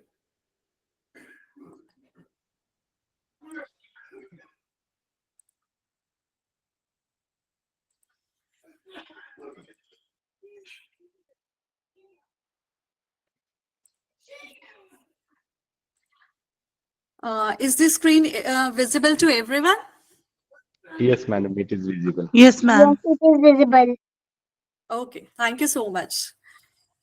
Since I'm working as an environment consultant in one of the QCI NABET accredited organization, so this is the one of the common topic which we are heard this term nowadays, and it is like demand of an hour, that is green building certifications in India. And we will be covering the challenges as well as the opportunities with this certification. Although we have green building certifications, not only in case of the residential projects, we have those certifications available in case of industries also, in case of other buildings also. But in this presentation, I will be primarily covering the residential components more. So first of all, we will start with the general introduction, what a green buildings stands for. So as a general terminology, green building is expand and complement the building design which covers the concern of economy, utility, durability, and comfort. Or for a general layman, we can say a building which uses lesser water, optimize energy efficiency, conserve our precious natural resources, which a building which generate lesser waste, either it will be in terms of liquid waste or it will be the solid waste, and overall provides a healthier space for occupants as compared to the conventional old buildings. But if we are moving to the technical definition of the green building, then as per the sustainable construction principle, green building, or you can call it as a green construction or sustainable building or eco-friendly building, refers to both structure and application of processes that are environmentally responsible and resource efficient throughout the building life cycle. That is, we will starting from the very initial stage when we are planning the construction of a building to its design, the construction phase of the building, then operation, then moving to its maintenance, renovation, and finally the end of a building life cycle, that is the demolition. Similarly, as per the United States Environment Protection Agency, the definition of green building is almost similar to the principle of sustainable construction. That is, green building is the practice of creating structures and using processes that are environmentally responsible and resource efficient throughout a building's life cycle, from from the design to construction, operation, maintenance, renovation, and deconstruction. This practice expands and complements the classical building design concern of economy, utility, durability, and comfort. So green building is also known as sustainable or high performance building because we are providing the features in the building which are sustainable, as they are eco-friendly to the environment, as well as they are providing a healthier environment. So this slide is showing the basic features of a green building. Now this is a very basic feature which is covering a single household. And if we are talking about what the features a green building maybe possess, then first of all, if we start from the rooftop, then first of all we have the solar panels on the rooftop so that we can harness the solar energy. Similarly, the coating of the rooftop shall be done with a very light color so that it will reflect the solar light if we are living in the tropical areas or the areas where we are receiving the direct sunlight. We must have a provision of trees specifically along the east and west direction of the building. The color of the exterior walls should be light colored so that they can reflect the solar radiations. We are having energy efficient windows and glass so that we can moderate the temperature as well as the light within the building rather than dependent on the electronic gadgets for temperature control and lighting purpose. We must be having electronic appliances with a defined Energy Star rating. We will be using the paints or the flooring material which are having very low or rather zero VOCs so that it is not going to impact our health as a overall. Then we must have a provision of rainwater harvesting in the building so that we will be able to collect the rainwater on the rooftop, and later on either it will be used to recharge the groundwater, as nowadays our water table is declining day by day, or we will be harvesting that water for some other purpose like for floor cleaning or some other kind of cleaning practices in the building. So this is a very basic slide which covering the features that what a simple building will cover if we are talking about the components which are contributing to the green building or green rating. So if we define the key features of the green building, then first of all, we are talking about the energy efficiency. Like instead of using electricity, we will be more dependable on the renewable sources of energy. That is, of course, availability also. So under the renewable sources, we will be using either the solar energy, or if there will be availability of wind, then we will be using the wind, so that our electricity consumption or electricity bill will be reduced at the end of the day, and we will be contributing towards the environment. Similarly, we must be having high efficiency HVAC systems or whatever electronic gadgets we will be providing in our building. They must be having a defined energy star rating. If we are talking about the office buildings or the huge commercial buildings or the residential apartments or high-rise apartments, then besides this HVAC system, we must be having the lifts with a defined energy star rating or the other electronic gadgets. Then we are having the provision of energy efficient windows, so that we will be able to trap the optimum amount of solar radiations which can maintain the temperature with respect to the defined season. Similarly, in addition of this, we can design a building with an orientation so that as per the area, we are able to get the light as well as we are able to maintain the temperature. Second, when we are talking about the water conservation, then as a very basic step under the green buildings, there has to be a provision of low flow plumbing fixes, so that there will be no wastage of the water. Like if we are having a high flow plumbing flow from the water, then what is going to happen when the child or some elder one, if they are using it, so due to that high pressure or a high flow rate, excess of water is being wasted, and we are now dependent more over the groundwater, and each day we are abstracting a huge amount of water from the ground, which is ultimately causing imbalance in our environment. So there has to be a provision of low flow plumbing fixes so that we can channelize the discharge rate. Similarly, we must be providing rainwater harvesting systems in the building.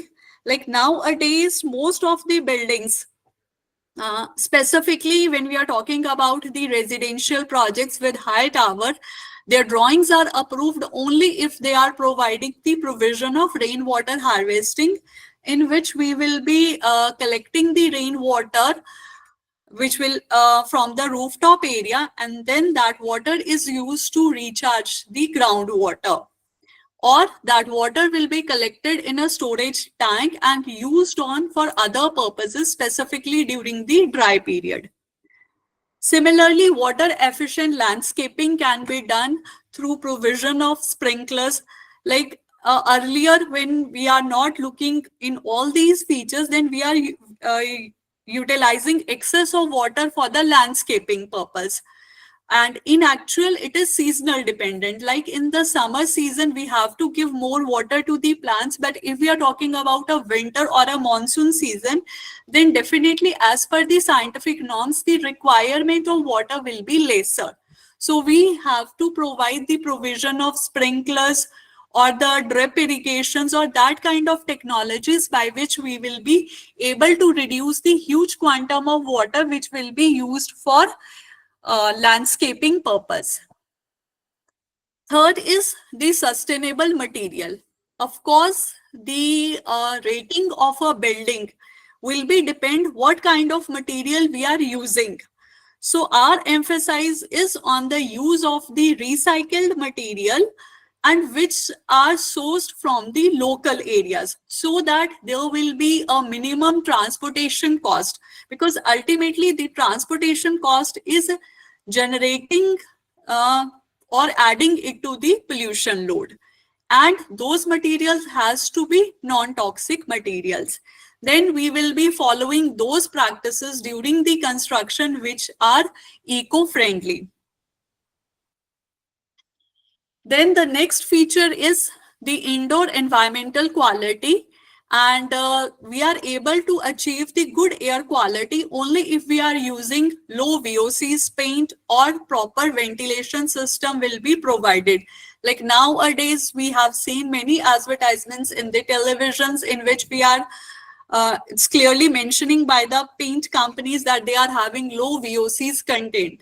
So that is not going to impact our health. Otherwise, certain paints which are having high quantity of the chemicals, they are carcinogenic, and overall it has impacted the health.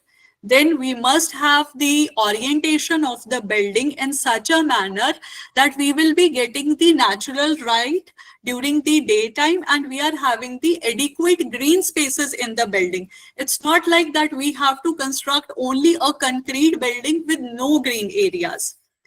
Then the next is the waste management, in which we will be emphasizing that the construction material which we will be using for constructing that building, that will be a recyclable material, and the waste which is generated during the construction of that project or its operational phase, either it will be the solid waste, which will be like biodegradable waste, or now non-biodegradable waste, or other kinds of inert waste, or it will be a liquid waste like the domestic wastewater which will be generating.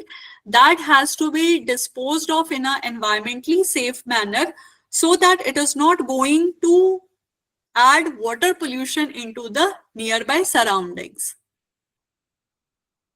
So as we all know that the society's increasing concern for the environment nowadays is introduced the term of green building, and it grows its popularity from the residential structures to corporate facilities.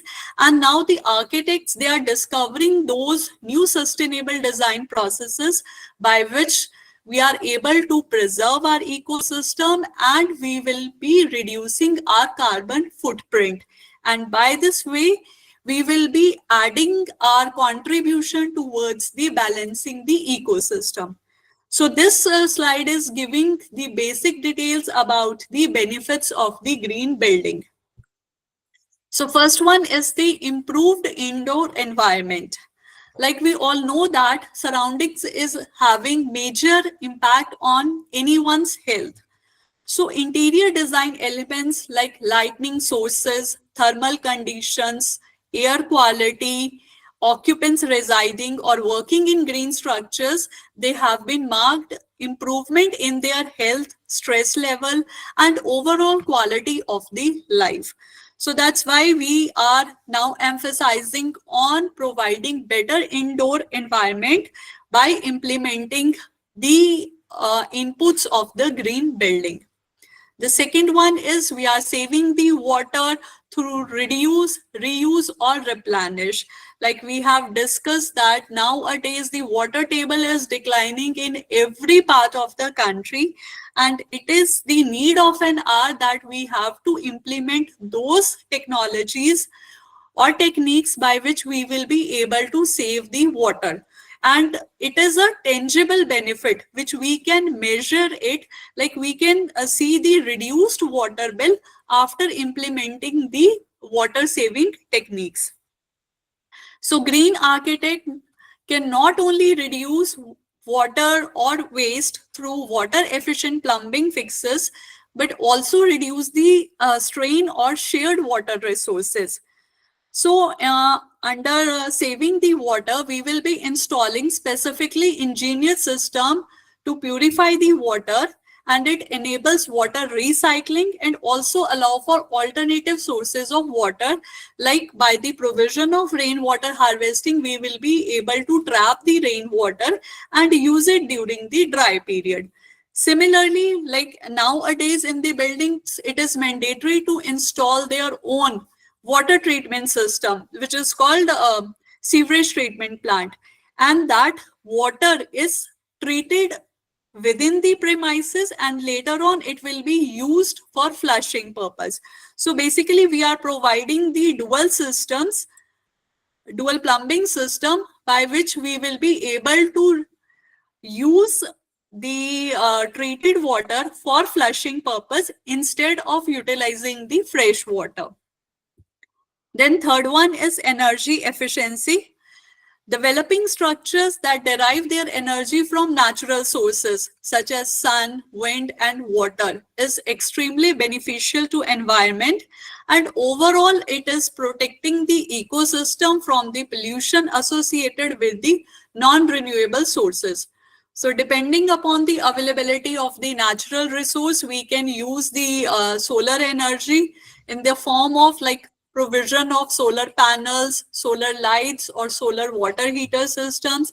And if there will be a availability of wind energy, then we can use the wind energy to moderate the temperature and the other renewable sources of energy.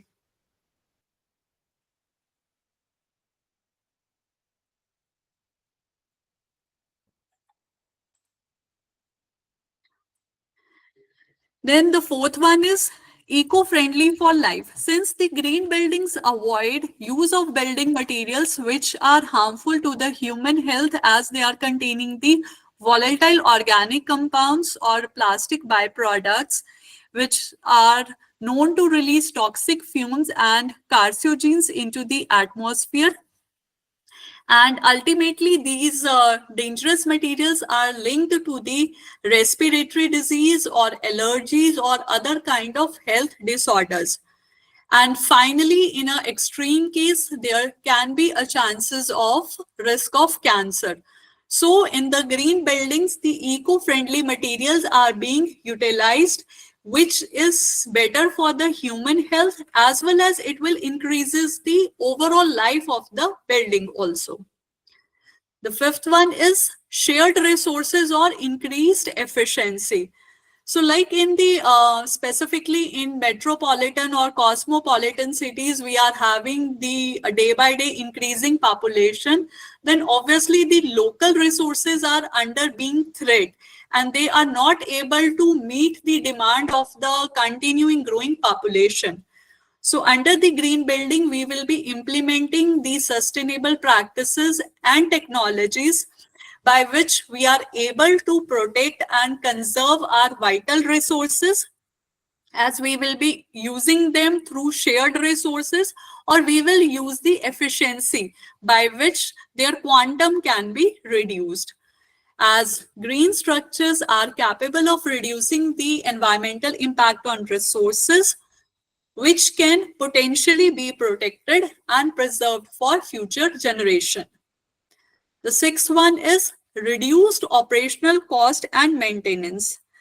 No doubt that during the planning or the initial phase of a project, if we are adopting for the green building, then the initial construction cost will be higher, because those green materials which we are using or the additional techniques which we will be adding, they are expensive.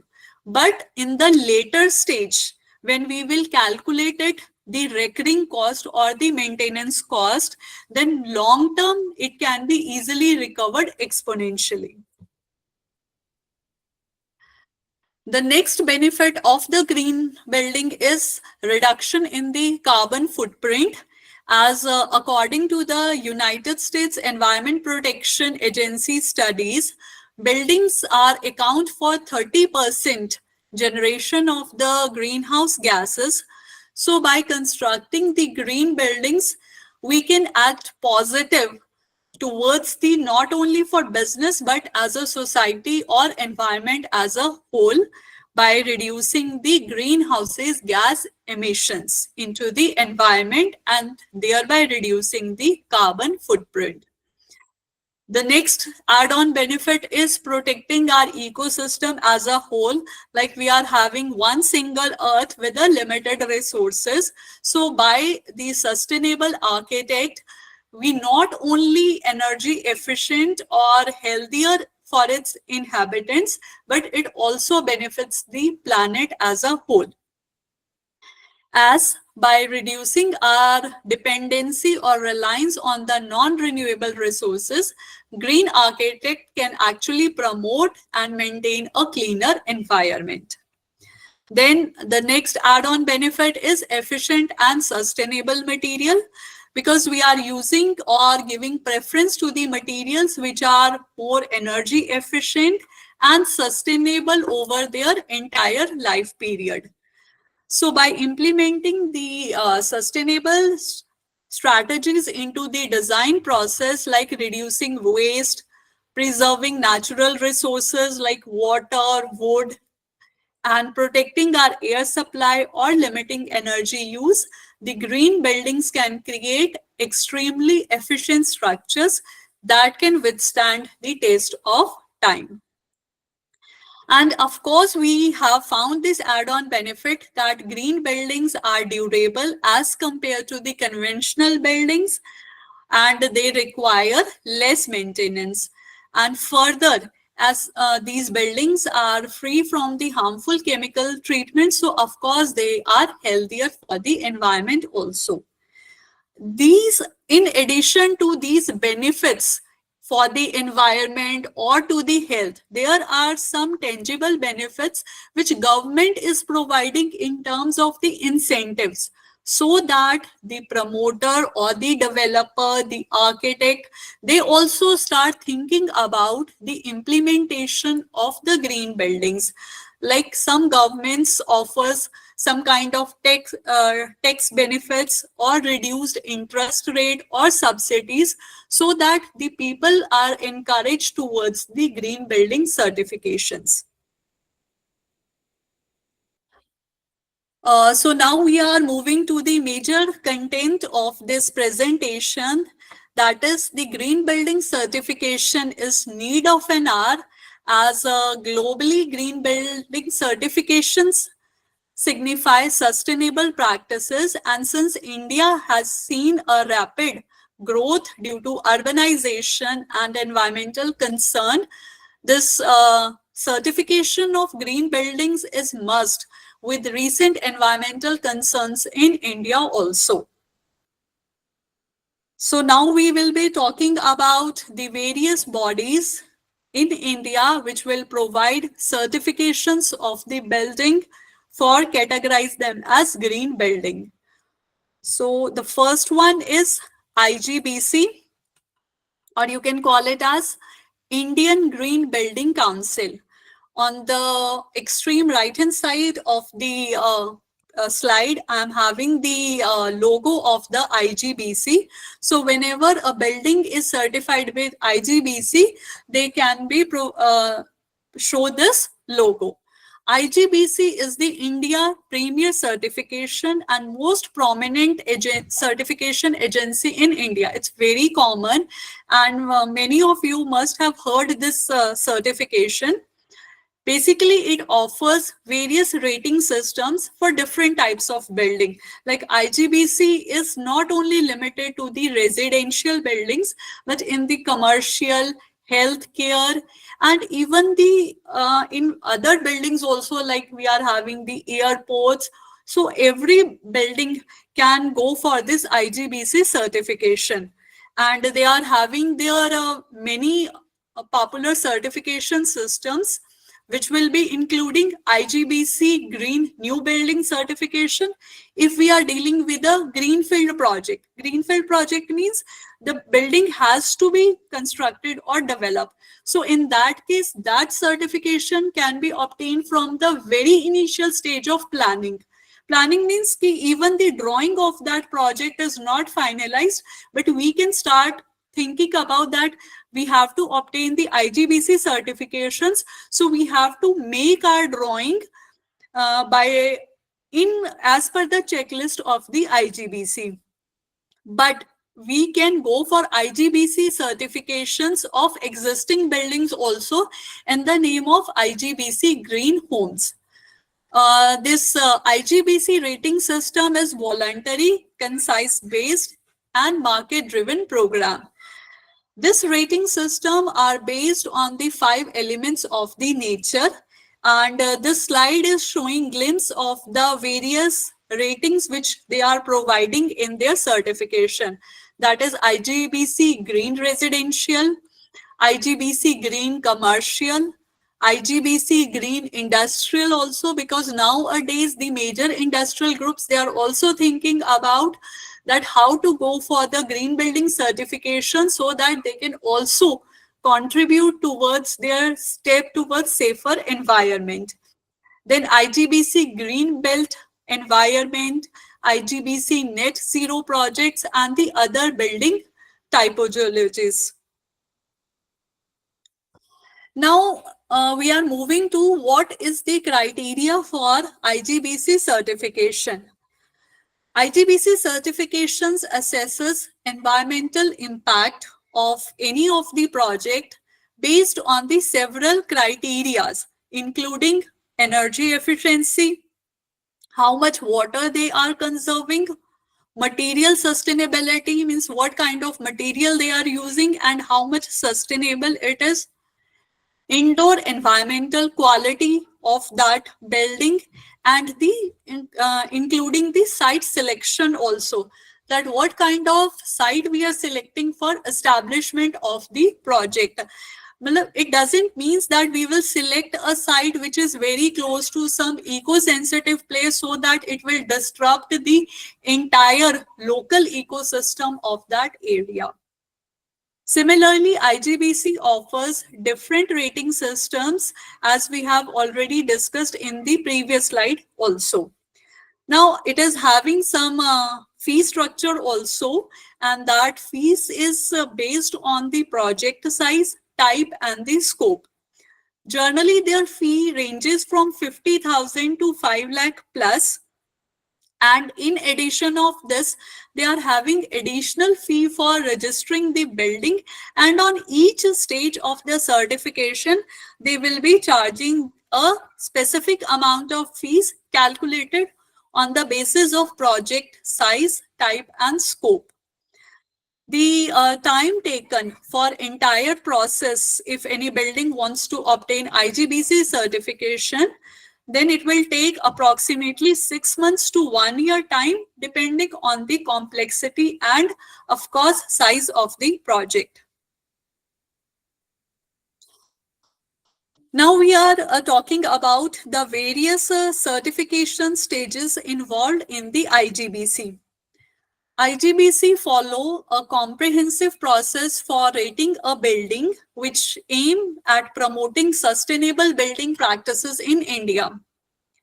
The rating process involves several key stages from registration of the building to the final grant of the certifications. And their first initial stage covers pre-registration stage, and the eligibility for pre-registration stage is the project should be at the design or a pre-construction stage, although certain projects can apply during the construction phase also. And under this, the various types of projects which are covered are in which IGBC offers various rating systems for different building types. That is, whether it is for the new building or it is for the existing building or it is for special economic zones or the certification you will be needing for interiors, etc.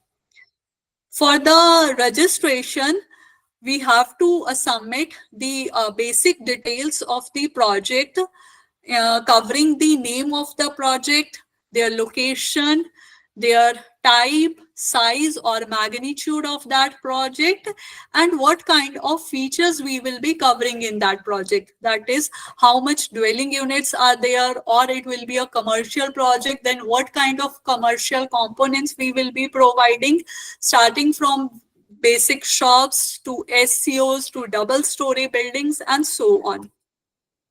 And at the initial stage of pre-registration, we have to pay a fee for registration, which is calculated based on the size and type of the building.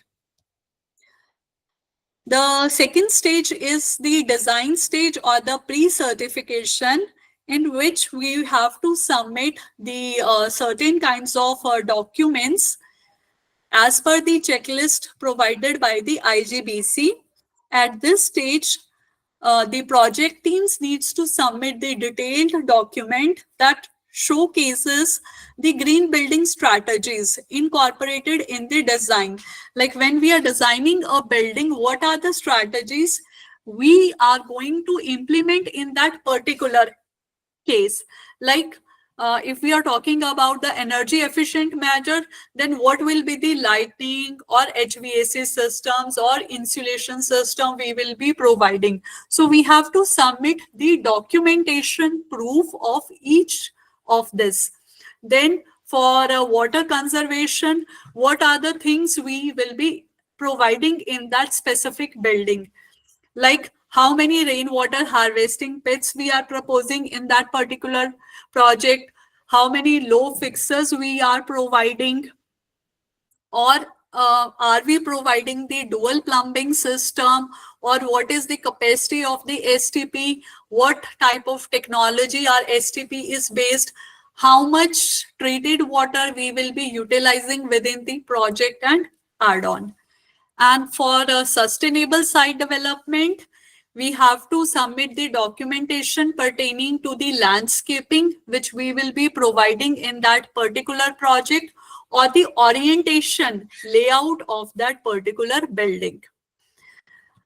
Then under the material and resource management, we will be submitting the detail of the construction materials we will be utilizing in that building, which are sustainable, and what are the management strategies we will be providing for managing the waste, like how we are providing the segregation of the waste at the source. Are we providing the chute system in the buildings, or we will be providing a centralized collection point, or we will be going for door-to-door collection system? Then within the project, what kind of how we will be treating the biodegradable waste? Like nowadays we are having the portable composters or the biodegradable composters available in the market, by which we will be able to manage the biodegradable waste within the project premises only.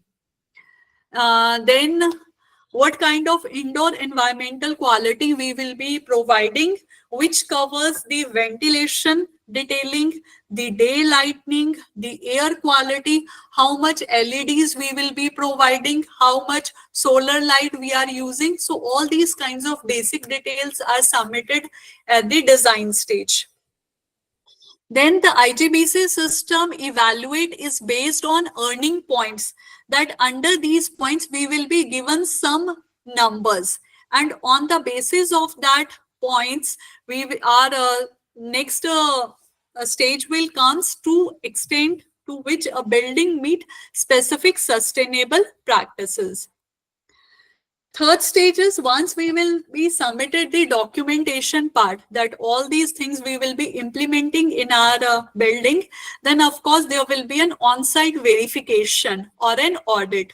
So in the inspection, after the project team submit the documentation, an on-site verification or audit is conducted.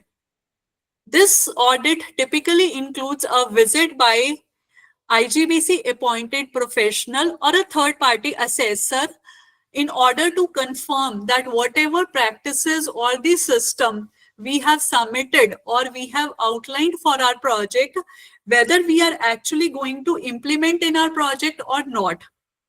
So basically during that inspection, the team will verify the systems for energy conservation, water management, and waste management. And of course, they will be verifying the construction practices also, like what kind of sustainable materials we are using in the construction, and the efficient how we are managing the construction waste. Then comes the fourth stage of this certification, that is the final certification or the post-construction stage.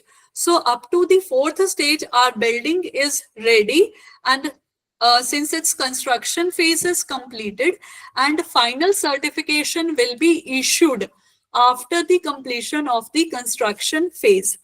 So at this stage, again, we have to submit some final documentation.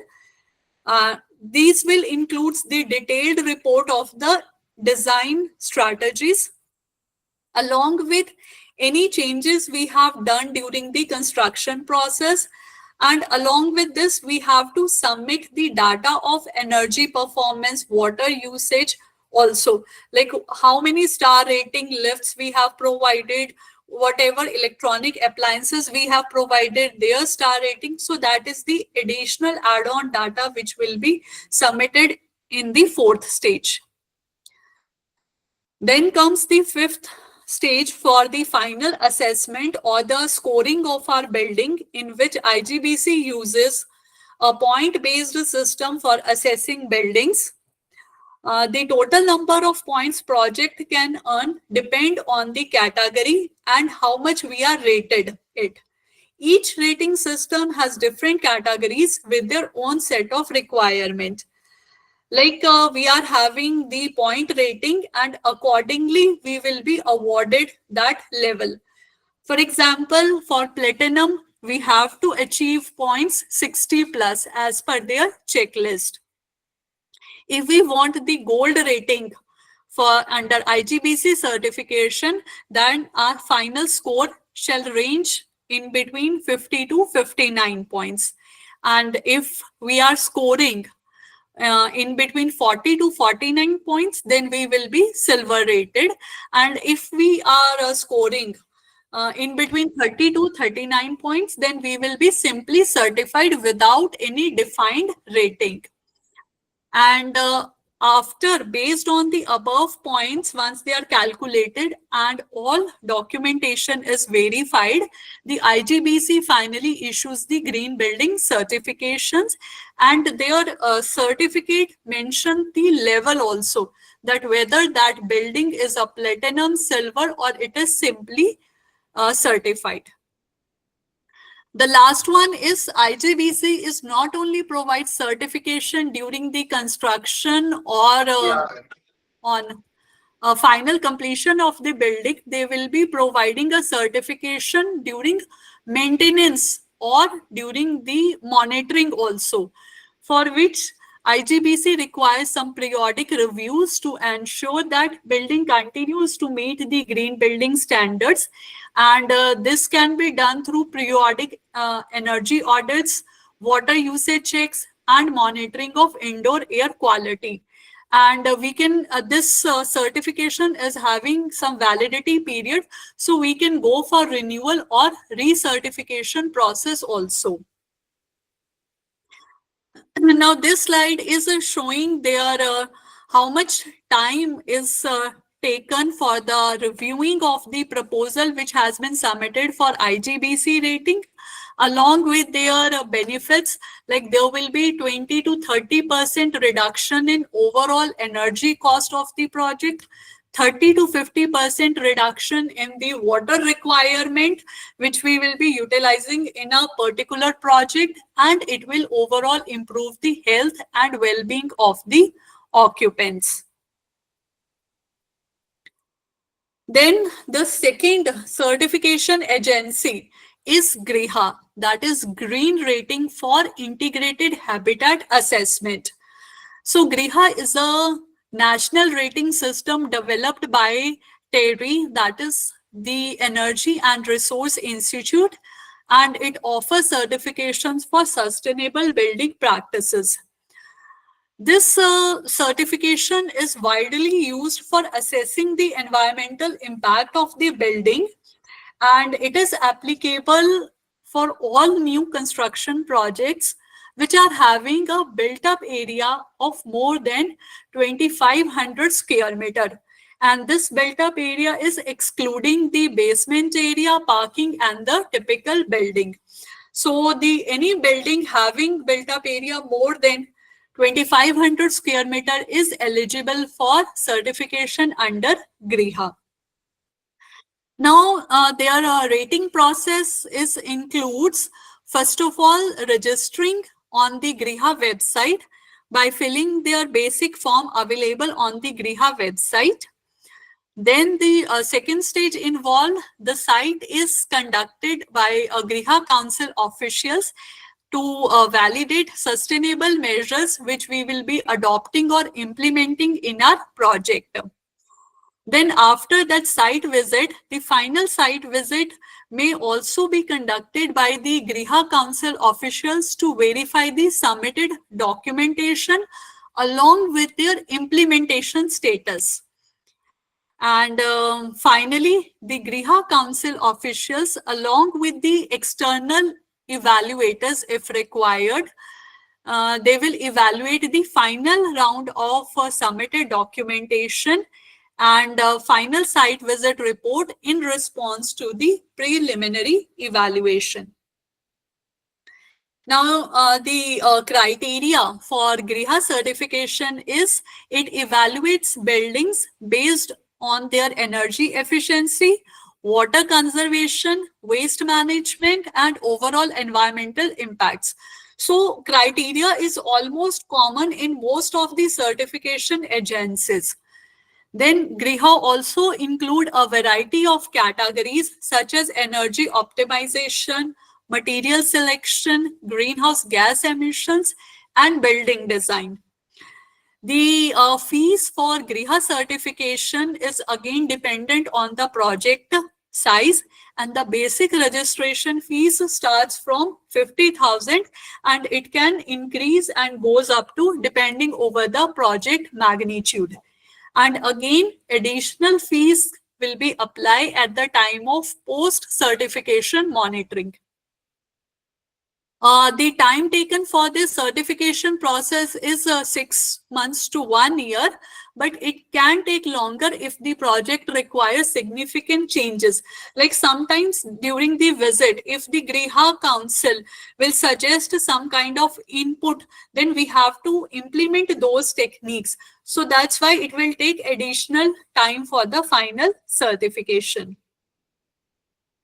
Now, this is the basic checklist of the GRIHA certification. Like in the earlier IGBC, we are having platinum rating, gold rating, star rating. But in case of GRIHA, they will having the star rating. So like if you will be scoring between 25 to 40, then you will be 1-star rating building. And if we will be final score of the building ranges between 41 to 55, it will be a 2-star GRIHA rating, and accordingly we are having up to 5-star rating if we are scoring more than 86. Now, this is the checklist of the GRIHA. Basically, they are having the 10 stages, starting from the sustainable site planning, then construction management, and at each stage they are having mentioning the criteria and maximum points assigned along them. So at the end, the total points will define that how much star rating we will be getting under the GRIHA.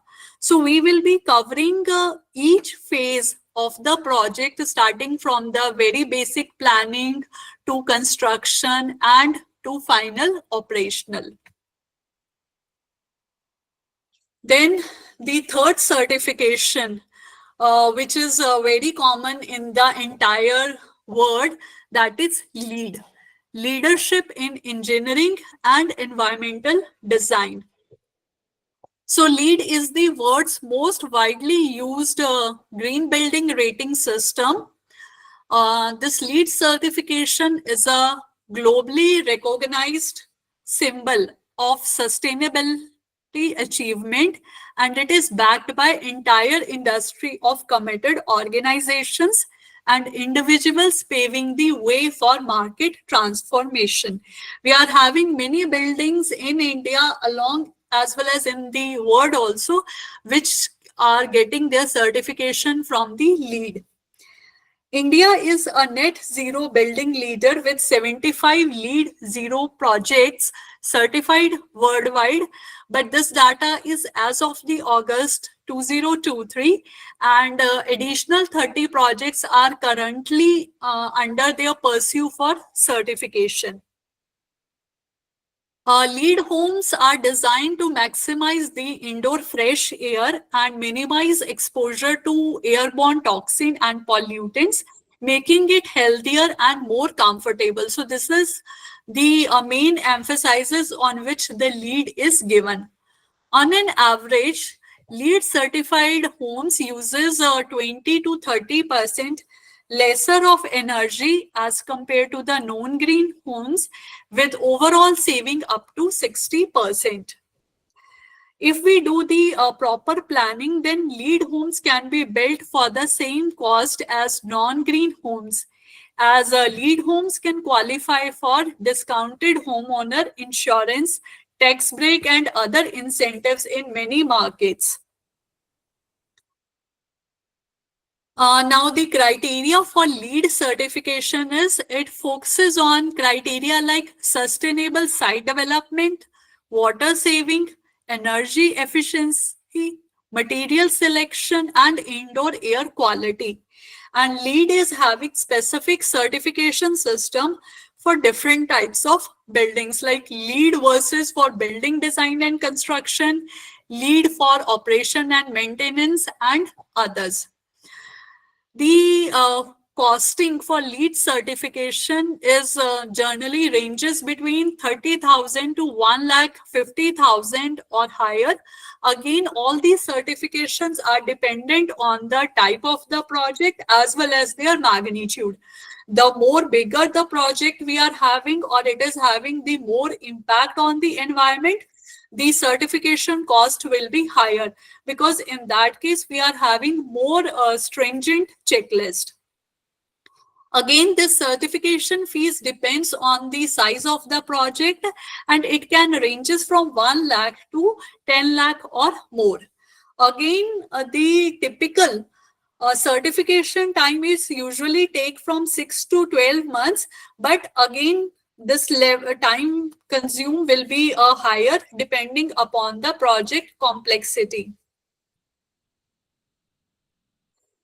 Then what kind of how the certification can be done or rating in case of the LEED certification? LEED residential projects require prior on-site verification and performance testing by a LEED green rater or a qualified energy rater. So first initial visit will be done by that energy rater or the LEED green rater for on-site verification. LEED residential requires a mid-construction verification also during the site visit. And during this visit, the rater will verify certain building systems that are only visible while the building walls remains open, such as efficiency, framing measures, insulation, and installed ducting also. So they are minutely working on the project phase during their mid-construction. Once the construction is complete, including the landscaping also, all supplemented documentation has been provided.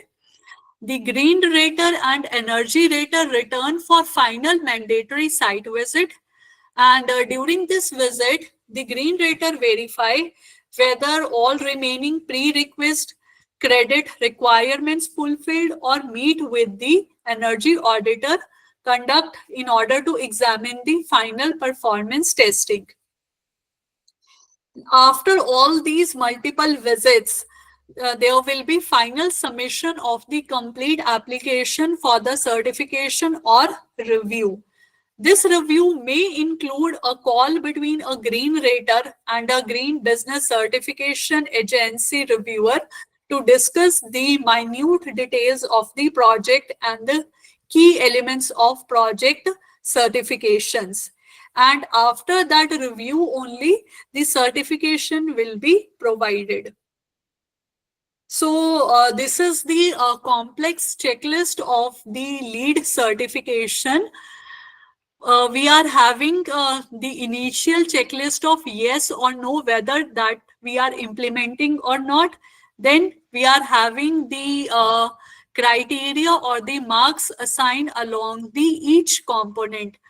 Covering from the sustainable side, then for water efficiency, what are the basic requirement, and in order to examine the performance path, we are having the subheadings. Now, this certification is also provided based on the certified score. Like for silver, the rating has to be in between 60 to 74. For gold rating, it has to be ranges between 75 to 89. And for platinum, the final score shall be ranges between 90 to 136. The fourth one is, of course, not very common. That is the NGBS, National Green Building Standards. Since it is less commonly used as compared to the IGBC or LEED, but again, it's an option available in India for certification, and it mainly focuses on the residential buildings only. The criteria for NGBS is although not widely used, but it evaluates the building based on the sustainable design, construction, and operation practices across various categories, including water conservation, energy efficiency, and material selection. The fees of NGBS is also varies on project type and size, and it starting from 50,000 and increases with magnitude of the project. And the time taken for NGBS is 6 to 8 months.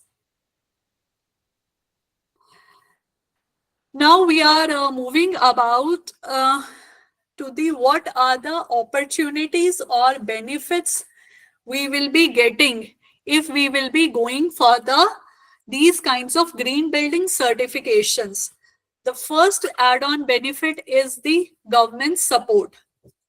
As I have told in the initial also, that if our building is rated by or certified by some green building accreditation agency, then government is offering various kinds of incentives, like we will be getting additional floor area ratio, which is called the FAR area. So that is one of the major benefit which is attracting the developers nowadays.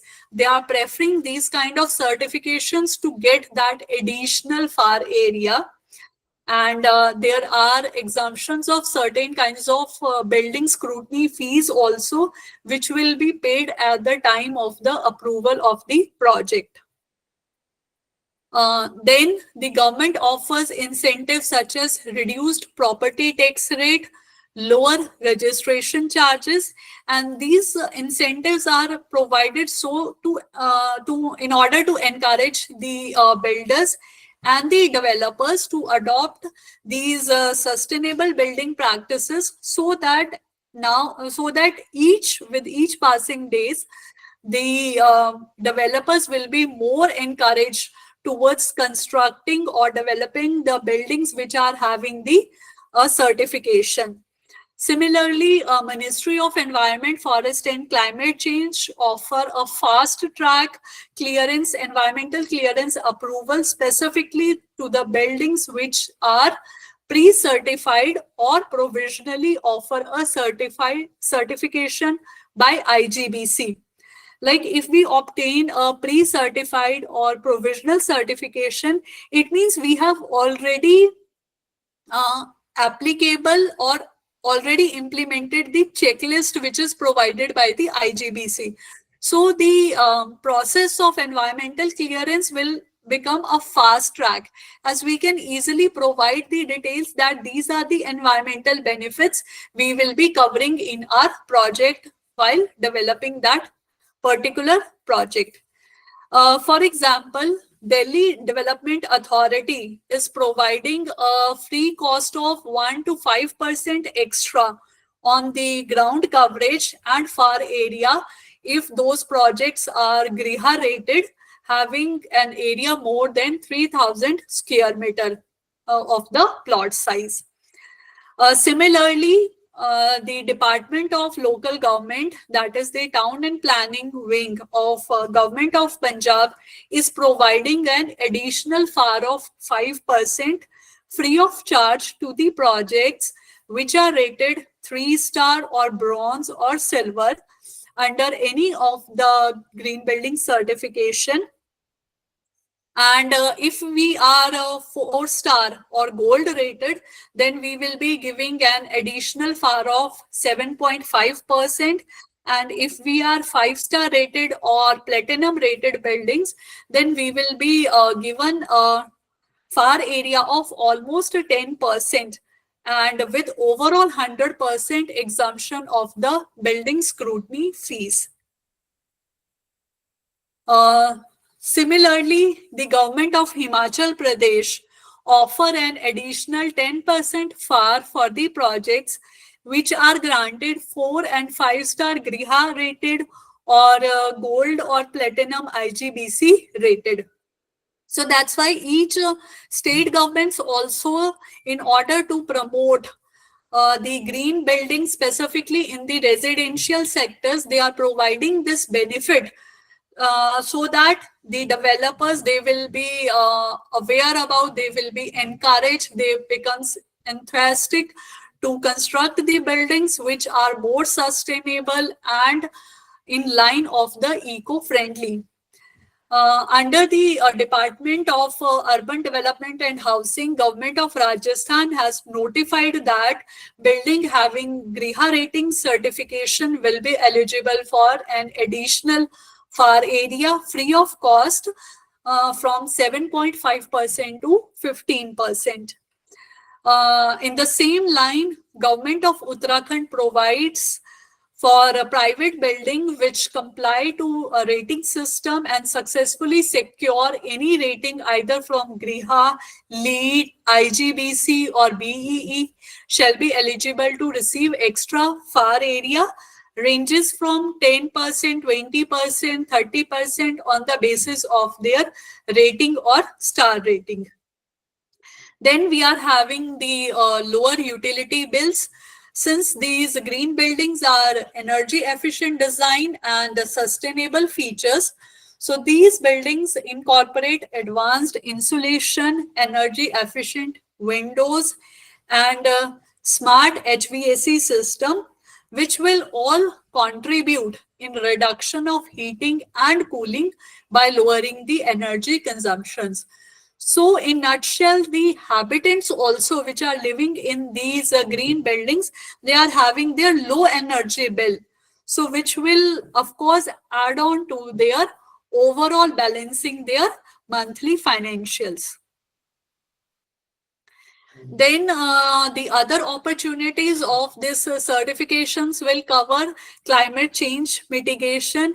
As we all are aware about that climate is changing, we have lots of debates and discussions going on worldwide that how to manage this climate change. So this green building certification is one of the basic step which will be contributing towards the climate change.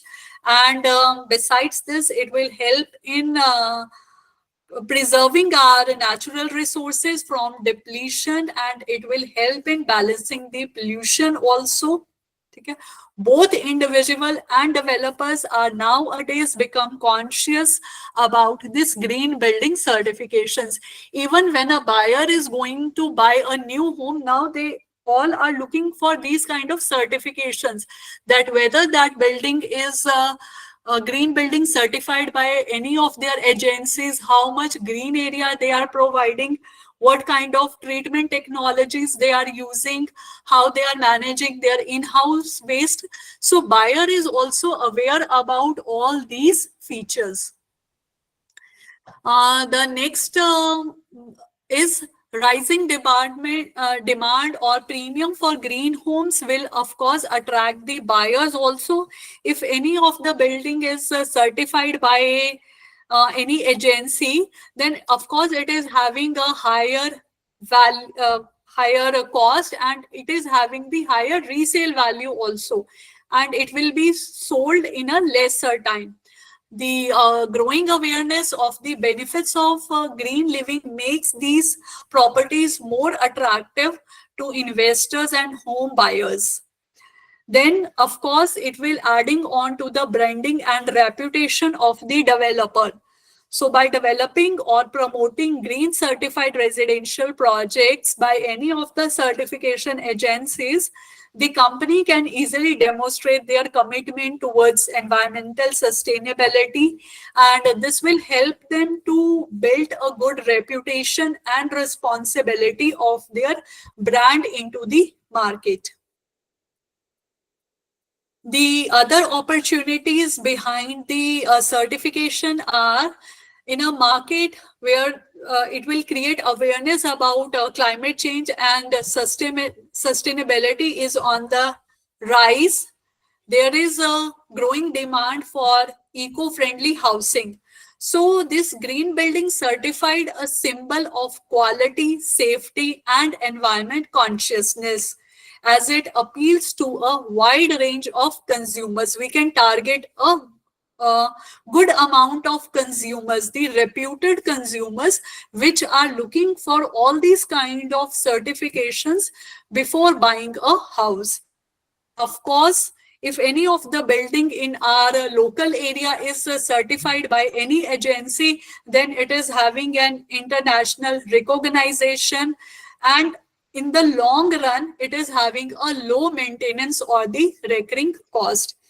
And since every developer or investor or a company is having some mandatory corporate social responsibility under the Companies Act, and if they are promoting these kinds of certifications by use of sustainable building practices, then of course, as a directly or indirectly, they are contributing to reducing the carbon footprint.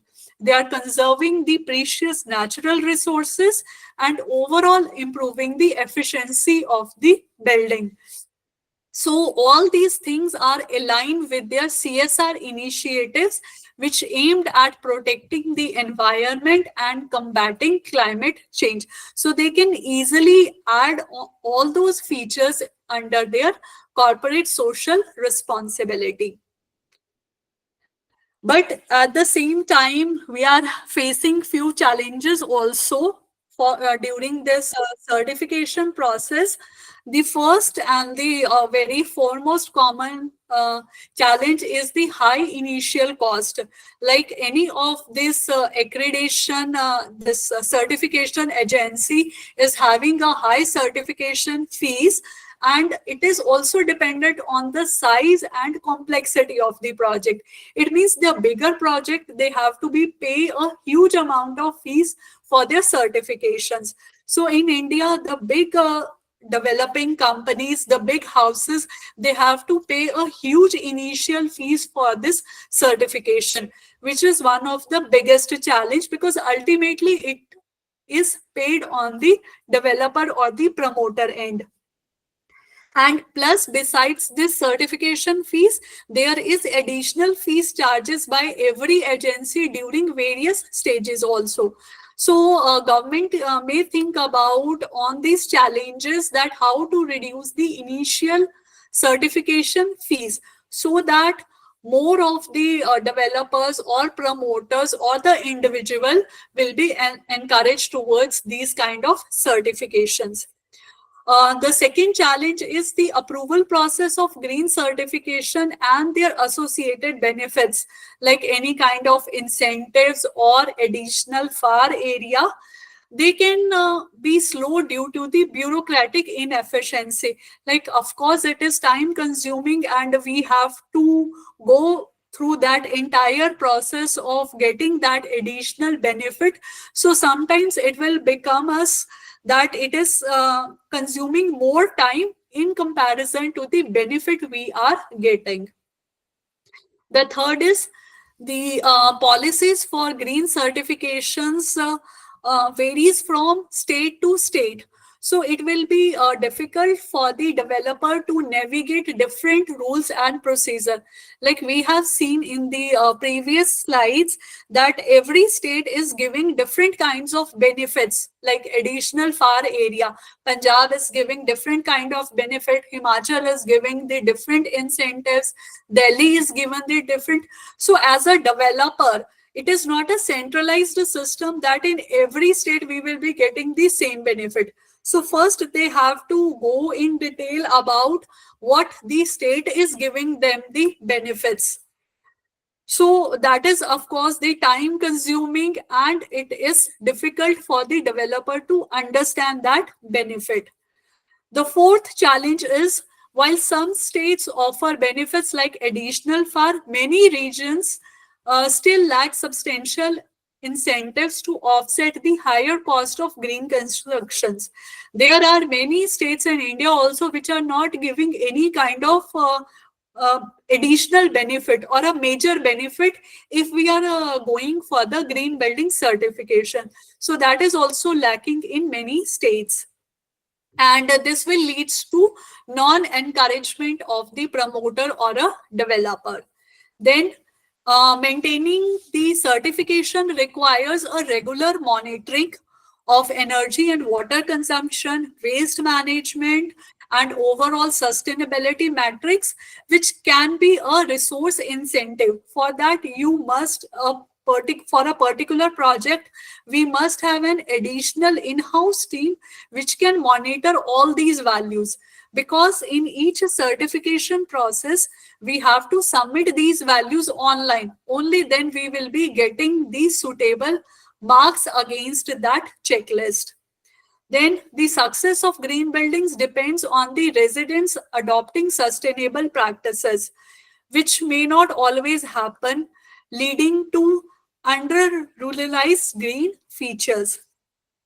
And of course, we as Indian buyers, most of the time prioritize affordability over sustainability. So it creates a challenge in marketing green certified residential buildings, because we are lacking about the benefits or the publicity of these certifications. So this is also one of the major challenge. The next challenge is the incorporating the eco-friendly materials which we will be using in such kind of buildings, energy efficient systems, or the advanced technologies, or implementation of rainwater harvesting, solar panel, smart energy meters, sensors, etc.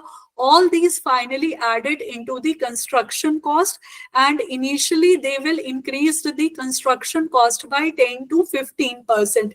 So sometimes it will making the developer or a constructor double-minded that whether to go for green building certification or to cut down the project cost. Then buyer in price sensitive market may not be willing to pay a premium for sustainable homes, making it difficult for developer to recover the additional cost. Then again, one of the main challenges, lack of awareness, like many developers, contractors, and the end users, that is the habitants, are unaware about the benefits of this green certification, as it is not very much publicized. It is mainly known to the people who are working in this sector. It is not a common term for the layman, which leads to resistance in adopting sustainable practices. Similarly, some buyers may view green building as an unnecessary luxury rather than essential feature. So, of course, it will affecting the overall marketability of that particular project. Then a buyer in price sensitive markets may not be willing to pay the additional cost for the sustainable homes. And this green building certifications require a huge detailed documentation, including their detailed environmental impact assessment, their material usage, then the compliance with various standards, which is very time consuming and complex or a tedious job. Like we have seen a checklist of huge certification, and in each certification we are having a complex checklist, and for each checklist there is particular visit, we have to submit the particular document for its validation. So it is very complex as well as a time consuming task. The other few challenges are the process of obtaining green certification may takes more time, and even sometimes it take time from 2 to 3 years, which delaying the overall completion of that project. And we are having a very limited pool of architects or consultants or engineers in India with the expertise in green building design and certification. So it making it challenging to find out the right professional for the project, as most of the architects or the consultants, they want to finish the project with a faster pace rather than looking for these green building designs or certifications. Then, despite the best efforts, some projects may fail to achieve the desired certification level. So, as a result of which, they found it that they have wasted their time, their money, as well as in resources. And in nutshell, they are not getting the desired certification levels. Then the other challenge is the construction industry in India often relies on traditional methods and material. So if we are opting for the green building technologies and practices, for that, we may have a limited availability of those kinds of materials in our vicinity of the project. Or sometimes we have to pay a huge transportation cost in order to get that material available in the local. Then we are having the limited certified materials. We have complex certification process. We are lacking in the skilled workforce, and not all states are providing the add-on benefit or some kind of attractive this benefits for this against the certifications. And in densely populated urban areas, it will be difficult to incorporate the features like rainwater harvesting, landscaping, or solar installations due to space limitations.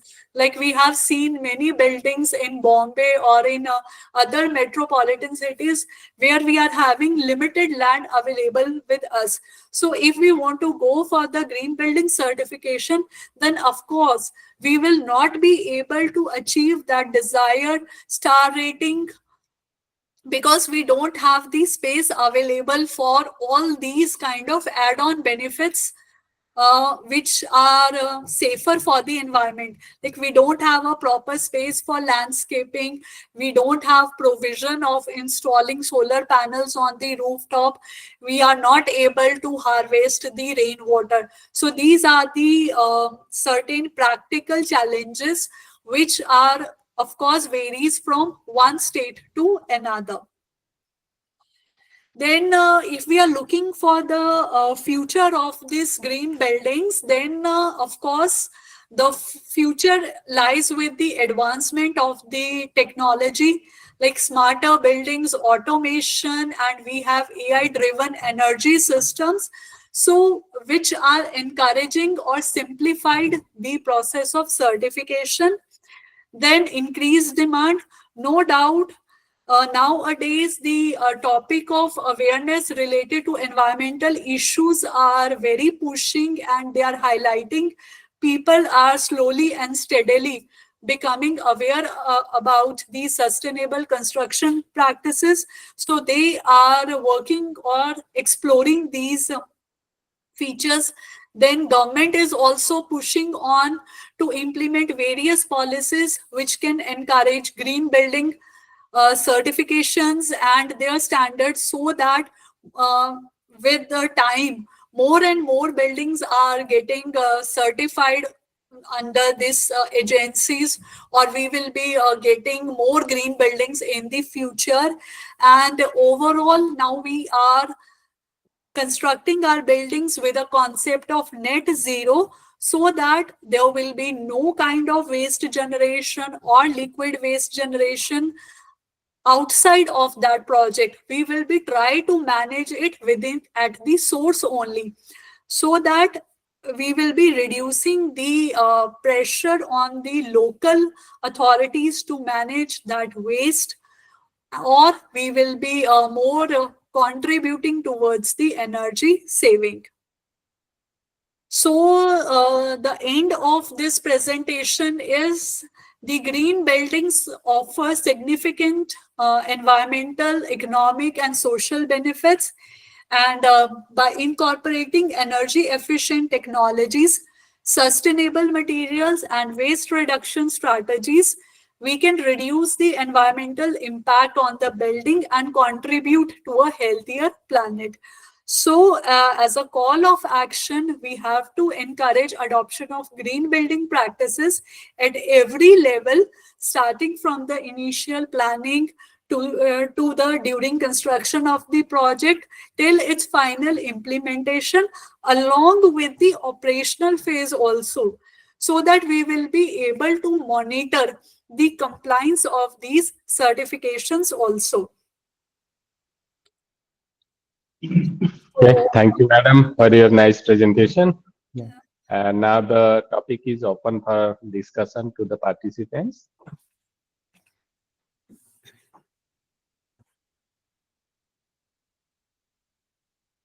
Yes, any participant, any queries, please? Yes, ma'am, I have. Okay.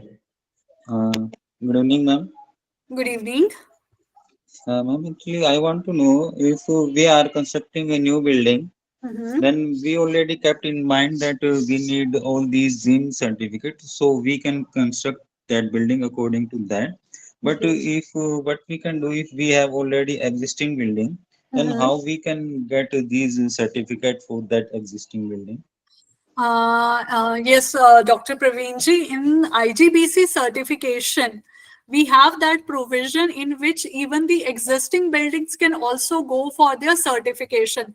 Of course, since it is not from the planning stage, so they are not able to implement all points of their checklist.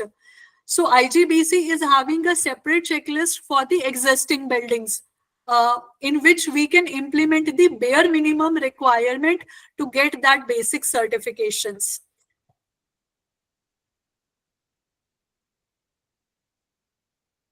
Okay, thank you. Okay. Any other questions from the participants, please?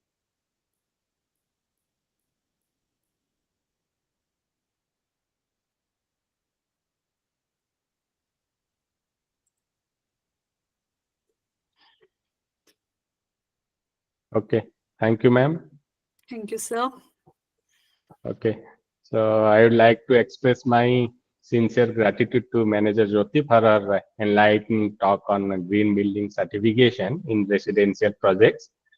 Madam, your expertise and insights into sustainable building practices have provided us with a deeper understanding of the importance of the green certification. I really appreciate your practical examples and the challenges you highlighted, which will guide us in navigating this vital field. We look forward to collaborating in future events also, and hope to see you again soon, ma'am. Thank you very much. Okay, thank you, madam.